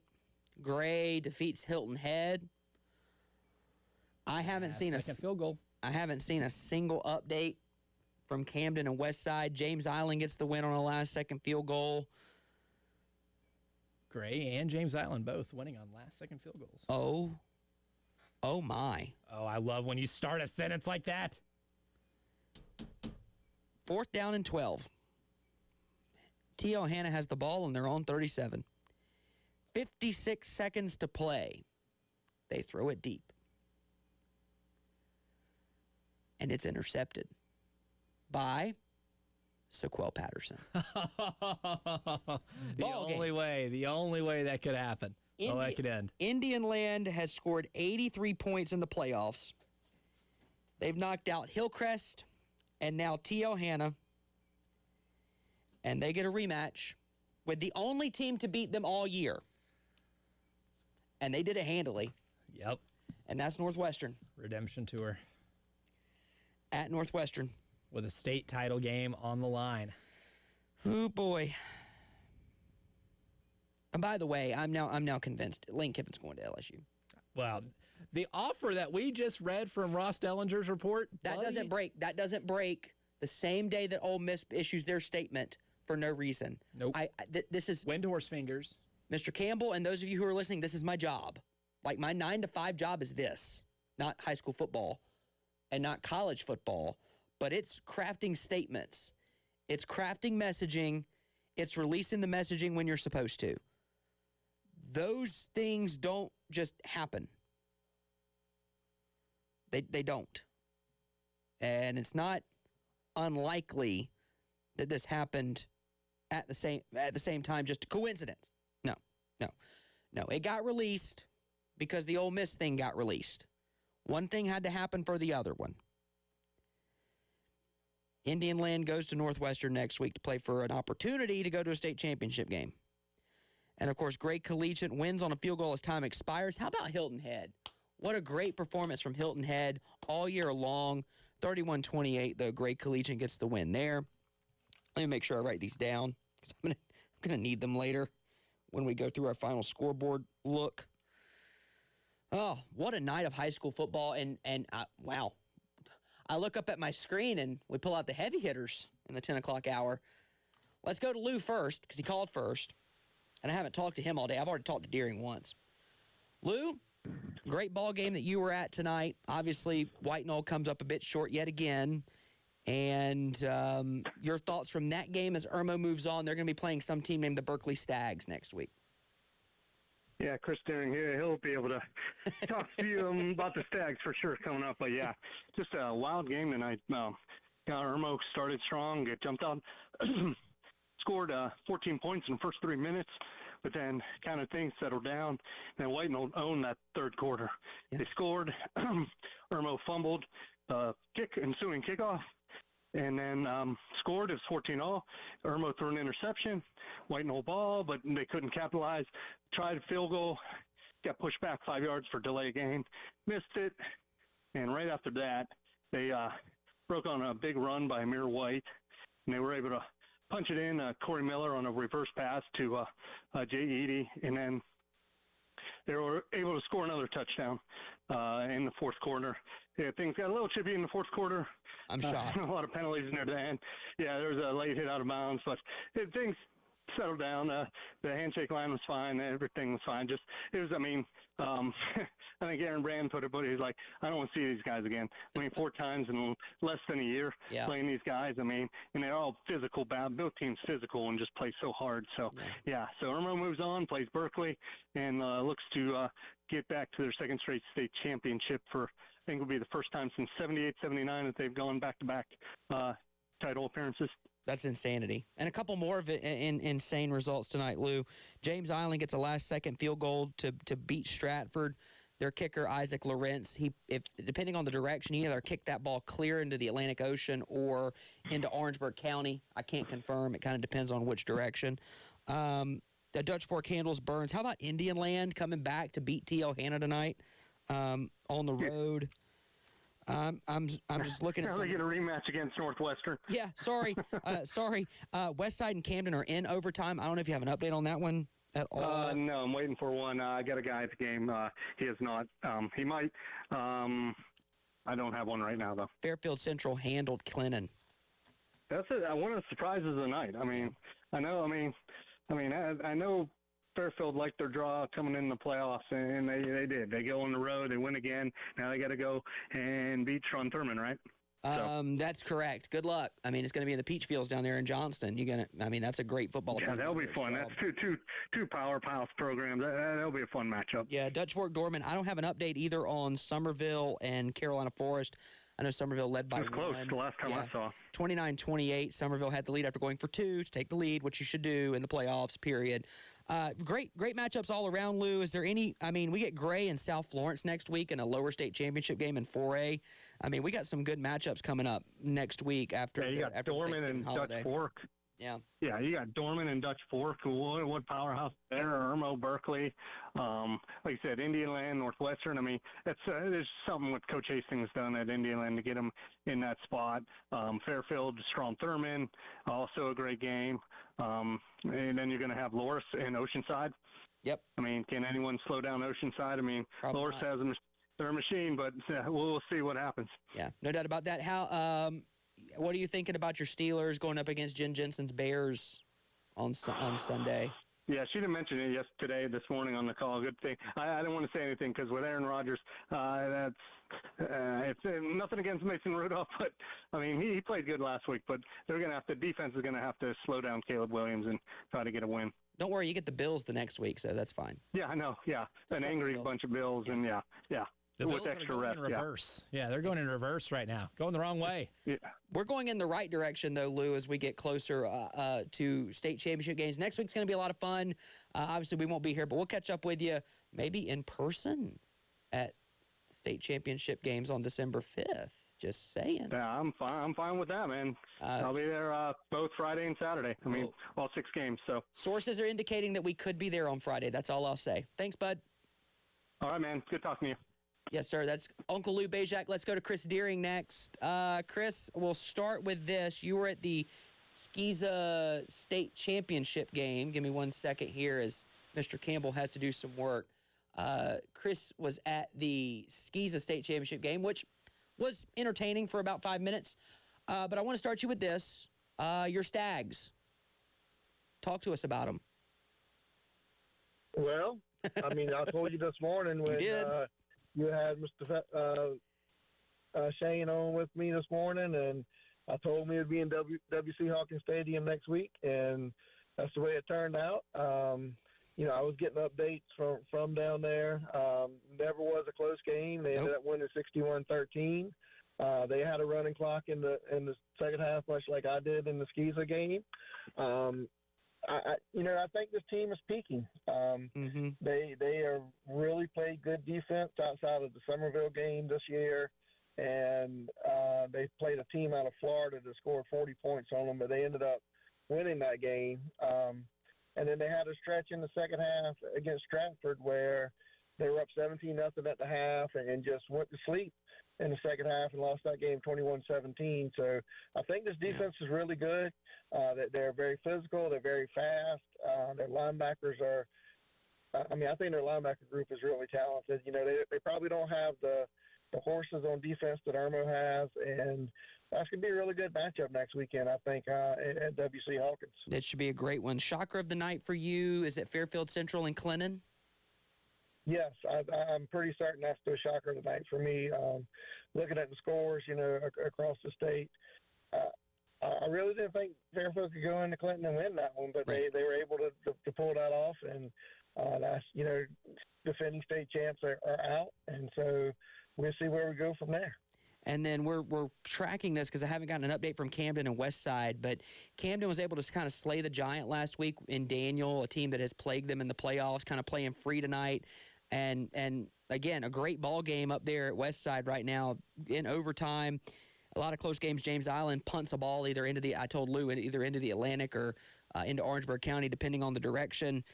Dorman returns to to an upper state title game against Dutch Fork. I got a stat for you guys that is just fascinating. Dorman will face Dutch Fork in the Class 5A Division I upper state final. The Silver Foxes lead the all-time series 6-4, but the Cavs handed the Silver Foxes their last home playoff loss on November 27th, 2015. The quarterback was Colin Hill. I remember that. Believe it or not, I do remember. And there's a good chance I think I might have been there. You probably were. But I'm pretty certain I was. Is that wild to think that Dutch Fork's last home playoff loss included Colin Hill playing high school football? Given that he had been in college for 12 years? I was going to say he played in college at least 10 years. Yeah, at least. I mean. And that 2020 year went by really slowly, so that was another 5.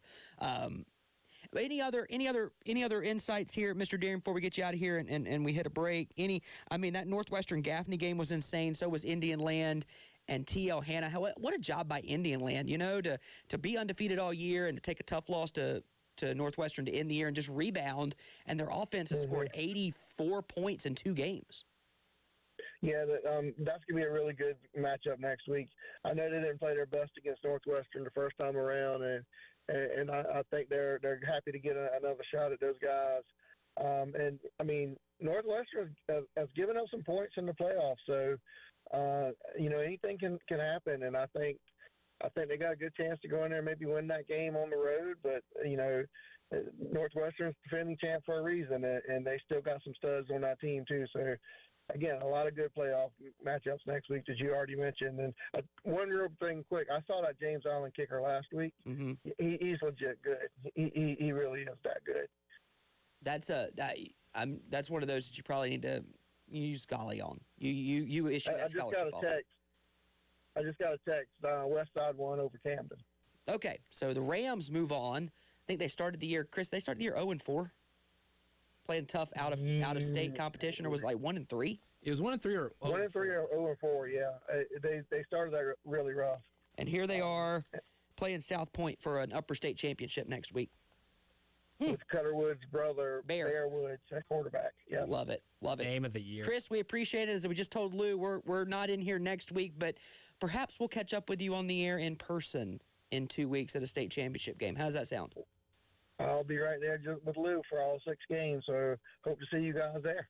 We hope to be there as well. Thank you, Chris. We appreciate it. Let's hit a break. We'll come back. Gene, Timo, we see you. We'll get to you next on the Scoreboard Show on the Game.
Welcome back into the High School Scoreboard Show, presented by PayMore on the game. Justin Hall, Elijah Campbell. The witching hour is doing its thing right now, folks. Let me tell you. Summerville defeats Carolina Forest 29-28. That means Summerville and James Island will meet next week for a lower state championship in 5A Division I in a rematch. Their regular season contest ended in a 14-9 win for Summerville in the rain down in Summerville on October the 10th. And the final score in the playoffs, a game-winning field goal for West Side. They defeat Camden 24-21 in overtime. Camden's field goal attempt in the first OT, Mr. Campbell, was blocked. West Side hits theirs. 24-21 final. Let's go to the phones. Gene has waited patiently on the phone lines. Gene, go right ahead. How you doing, fellas? Calling from Bamberg. Finals, Bamberg 48, Carvers Bay 20. We kicked off to them, had a 3-and-out. They punted to us, backed us up to the 13, maybe 14-yard line. First play for scrimmage, go 87 yards on a swing pass. 7-0. Kicked off. We held them again. They punted to us. Three plays later, we were in the end zone. It's 14-0 before you can blink your eye. We got a very explosive offense. Our defense played superb tonight. They put them in the box, and Carvers Bay couldn't run, and they couldn't throw. And it was a total effort. Our team is, they keep telling people that we hadn't played nobody well. We've proven ourselves, and I guess we got crossed next week coming into Bamberg. We'll see what happens. Yeah. Y'all have a good night. Should be a great one, Gene. Appreciate it. Bamberg Earhart continues to roll. Let's go to Timo next. Dutch Fork continues their roll. I listed out the stats earlier, Timo. I'll give them to you since I doubt you were listening. But you know these, I think. 31 straight home playoff wins, 19 straight home wins overall, 16 straight playoff wins. That's the longest active streak in high school league or SCISA. 10th straight 10-win season. They're reaching their 13th state semifinal in the previous 12. They haven't lost any of them, 12-0. They go to state championships. And Dutch Fork wins a great battle, a battle that Reggie Shaw said was like David and Goliath tonight. Well, it ended up turning out probably not too far from that. I don't think the score was indicative to the way the game was played. And unfortunately, my stats, the stats machine wasn't working like it's supposed to, so I don't have a lot of individual stats. I do have some defensive stats here. Julian Walker doing what he does. One of the players I want to point out that just made some tremendous plays was Mario Anderson. He had 3 plays where he just laid the wood, and he's a defensive back. The guy was feeling it when it was done. The total stats, though. 315 yards for Dutch Fork, 70 for Burns. Ooh. Burns could do a couple things on the ground a couple times. Both teams, though, had really difficult evenings in the air this week. Dutch Fork had Jackson Dart. Jackson ended up having Jackson Knotts ended up having he just wasn't in tune tonight, which was very unlike him. But as far as Burns go, Dutch Fork's defense really held him tight, and they kept running outside the pocket for plays. And he ended up having 3 or 4 guys just chasing him consistently all night tonight. So this really was a defensive game for Dutch Fork against I'd still say it's a quality team. I'm not going to take anything from Burns. They're still Burns. Mm-hmm. But at the end of the day, Dutch Fork defense just completely manhandled Burns this evening. They definitely did. And en route to another state semifinal, they get Dorman next week. Should be a great matchup. The last And time it should be interesting because the last time Dorman was here, the pregame was a little heated, so to speak. There was a lot of jawing and such before the game. Now, hopefully that has calmed down a little bit, but it got ugly really quick during the Fox Walk when Dutch Fork came in for pregames. So hopefully that won't happen this time, but yeah, these two don't like each other at all. They do not. Should be a great matchup. Timo, always appreciate it, man. Always thorough. We always enjoy it. Sounds good. Thanks, guys. Have a good Thanksgiving. Let's go to Nathan Martin next. Camden. Nathan, you got you slayed the Giant last week. You got the monkey off your back in a big-time way, and then you got to go up to West Side, go up to Anderson, take on Bear Woods and that team. What a ball game tonight. We didn't get a lot of updates until this game got tight late. And then overtime, kind of just walk us through the story of this ball game. Well, the first half, Westside was making a lot of hay with their senior running back. That is number 5, Keelan Powell. Very impressed with him. Not a very big guy, 5'8", 160 pounds, but runs very hard. Got up 14-0, and Camden didn't panic. Went to work, went down and scored, and went for 2 and didn't get it. And I was like, man, that's kind of early to be chasing points, but I've got full confidence in Coach Renf. He had a game plan. And, Camden, I say, man, if we could just keep it tight till halftime, because our coaching staff does such a great job at half making adjustments. And they did so tonight. We got down. And a controversial call. I'd like to see the replay on our end zone camera because it looked like Navi Boykin scored, and they basically, on 4th and goal, and they basically put the football where the back end of the nose was on the goal line. That's how close he got. Apparently he didn't get in, but I'd like to see another angle of it. But I thought that may come back and bite us. But, you're down 8, fourth quarter. Late in the ball game, you put the ball in your senior's hands. We ran the Wildcat with Tylen Drakeford, rolled out, and he hit junior Isaiah Smith in the end zone for the touchdown. You go, okay, you got the first box checked, but now you got to get a 2-point conversion under a minute to go in the game. And he went right back to Isaiah Smith out of the Wildcat again from Tylen Drakeford. And Westside had a long run to about the Camden 45. And that stopped the clock with about 12 seconds left. And Camden just dropped everybody back in coverage, and Bear Woods bought as much time and basically just ran out of bounds with no time left. And then in overtime, there's dreaded holding calls. Always seem to derail possessions, right? And that kind of put Camden behind the sticks. And Sawyer Smith has been a great kicker for us all year long. Just hit it too low. And it got blocked, and our defense did the best they could. And then Westside knocks the field goal down to win it 24-21. But I could not be prouder of these guys. A lot of these guys, when I was still coaching in middle school, I coached them. My heart breaks for them that their season ends that way. But a couple of interesting stats from this year's Bulldog team. Only 2 teams in the state of South Carolina have made it to the 3rd round 7 years in a row.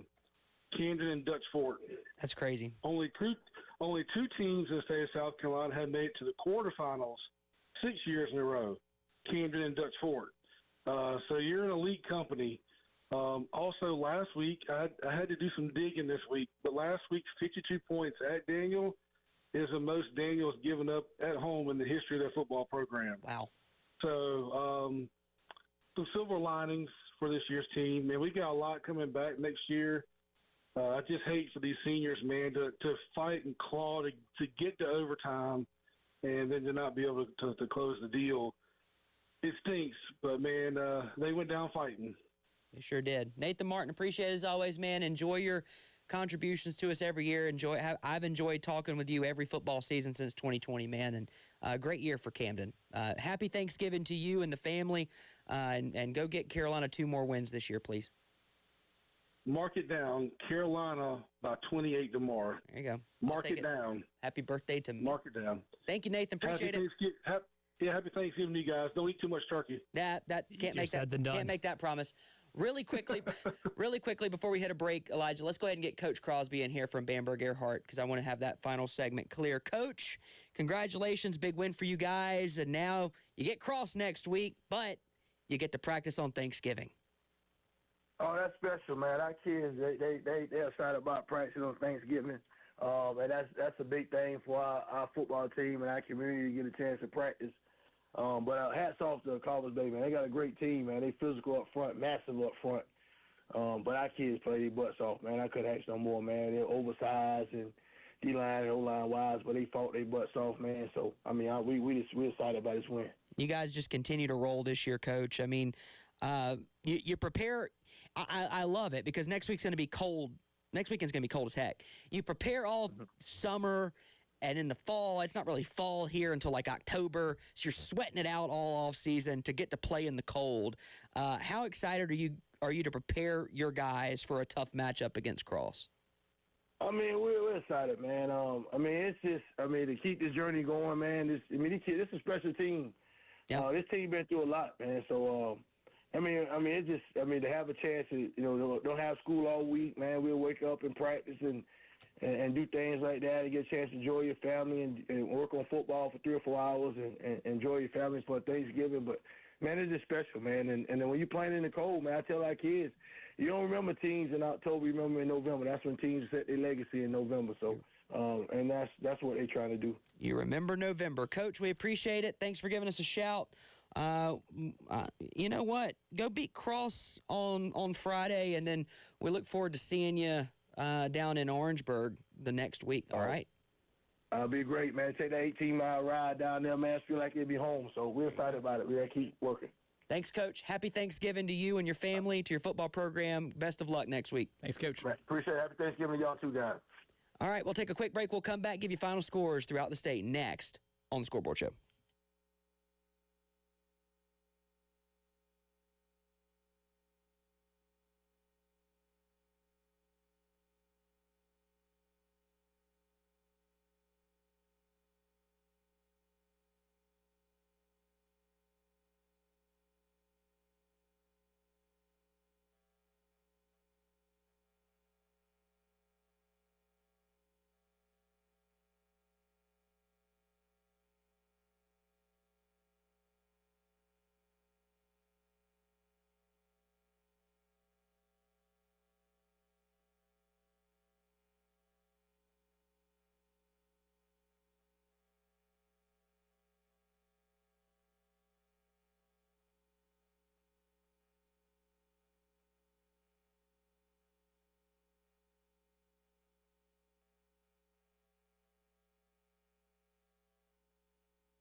Welcome back into the High School Scoreboard Show.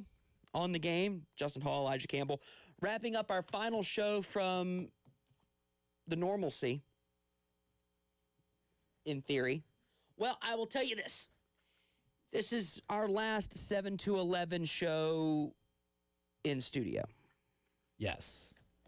We won't be 7 to 11 in 2 weeks. We never are for state championship weekend.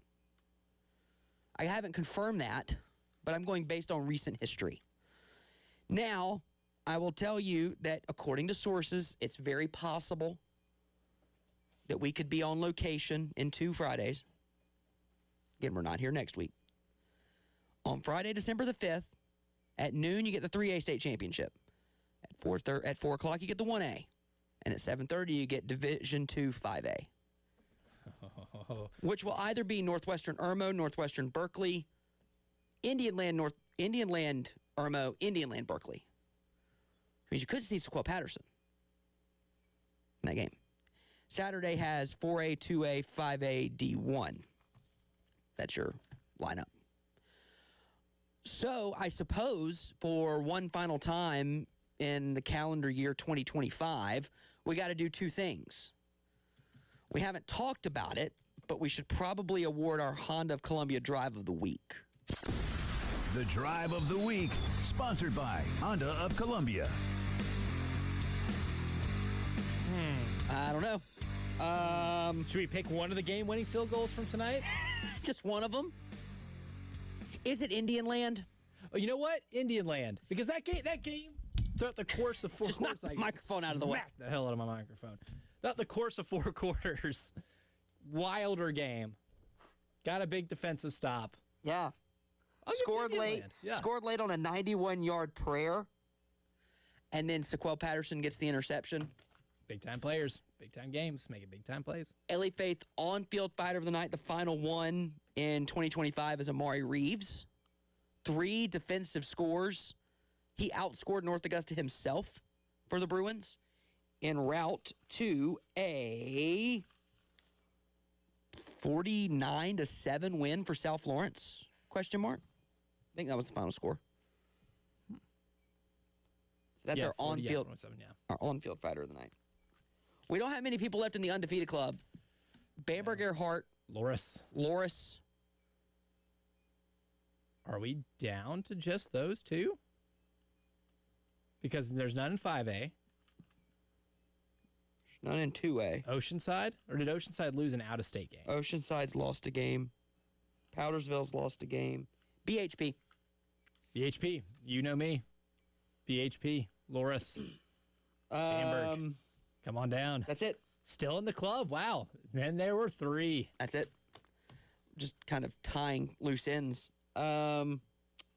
Patriot League. I'm doing it based on playoff standings at this point. Which is fair. That's a good way of doing it. James Island. It's coming down to James Island, Somerville next week. Because none of the other teams are in the Patriot League. It's just James Island and Somerville now. And they play next week. So little do they know, unbeknownst to them, they're playing for a title. They are. By the way, Florida State scored, went for 2, got it. They trail NC State 14-11 in the most meaningless good game ever.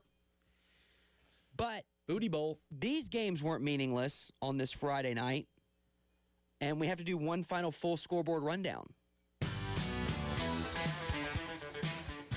We're hearing the Magnum PI music for the final time in 2025. Just soak it in. Soak it in. It's amazing how quickly we get to this point, isn't it? Feels like it was just week 0. Yeah, we were complaining about it being week 0. 0th week of the season. And everybody by the second hour was like, all right, shut up. It's been many, many weeks since then. It's true. Louisville defeats C.A. Johnson 42-14. HKT falls to Lamar 44-22. Louisville Lions, Lamar Silver Foxes next week in the Upper State Championship game in 1A. Cross beats Johnsonville 42-14. Carvers Bay falls to Bamberg Earhart 48-20. Bamberg Earhart and Cross in the Lower State Championship in 1A. By the way, my champion in 1A is still alive. Fairfield Central takes down Clinton 42-7. Strom Thurmond over Chester 31-8. Strom Thurmond and Fairfield Central next week in Upper State for a championship. Central and Hampton County advance. Hampton County 56-6 over Manning. Central 57-47 winners over the Iron Horses. Both of my predicted participants in the 2A state championship game gone. Out of here tonight. Cruel sport. In 3A, 52-30 Powdersville over Mountain View Prep. 34-3 BHP over Woodruff. Powdersville Patriots. Belton Honeypath Bears next week for a Class 3A Upper State Championship. In the lower state, Oceanside Collegiate over Dillon 42-0, and Loris by 30 over Newberry 51-21. Both participants I predicted for the 3A state championship game have been eliminated. In 4A, South Point 56-14 winners over AC Flora. 24-21 West Side over Camden in overtime. South Point and West Side next week in the Upper State Championship in 4A. South Florence over North Augusta 49-7. They trailed 7-6, but they win 49-7. Great Collegiate 31-28 on the last second field goal. They beat Hilton Head Island. How about South Florence and Gray next week in the Lower State Championship in 4A? Box office. Also, my state champion pick in 4A is gone. AC Flora. Bye-bye. Gave it a run. Kiss of death. Dutch Fork over Burns 21-0. Ridgeview falls to Dorman 35-14. Dutch Fork Dorman next Friday night for an Upper State Championship in 5A D1. That's the way we drew it up. Somerville goes for 2 early in the fourth quarter, and they hang on to beat Carolina Forest 29-28. James Island on a last-second field goal again beats Stratford 45-42. In a rematch, it's Somerville and James Island in the lower state for Class 5A D1. 5A D2, Northwestern edges Gaffney 52-45. Indialand comes from behind. They beat TL Hanna 43-41. We get a rematch between Northwestern and Indialand in 5A D2 Upper State, and in the lower state, Irmo beats White Knoll 28-14. 61-13 winners are Berkeley over Myrtle Beach. We get Irmo and Berkeley next Friday night at WC Hawkins for a lower state 5A Division II playoff game championship. And that is a look at your full scoreboard on this Friday night. Couple final notes for you. Reminder, tomorrow, 11 a.m., pregame show live from Jay's Corner, 1015 Rosewood Drive, if you'd like to go be a part of the festivities. Hang out with me and Tyler. And then the Gamecocks will kick it off at 4:15 against Coastal Carolina as we go off the air. I want to thank you all for participating this year on the High School Scoreboard Show with Elijah and myself. A lot of fun as always. Thank you for your participation, the LA Faith Fighter of the Night. I sincerely, from my family, we just so appreciate all of you just being so encouraging and honoring my little niece's memory. And I just can't thank you enough for that. What a great year we've had. We're not done yet. We'll be back for the state championships on that Friday night. Just, we'll let you know of a location, a bat location, and a bat time, and a bat channel. The channel will be 107.5 The Game. I can guarantee you it will be 107.5 The Game. Enjoy the college football tomorrow. Gamecocks, please win on my birthday. For Elijah Campbell, I'm Justin Hall. We'll see you guys in 2 weeks. Happy Thanksgiving. Enjoy all the turkey you want.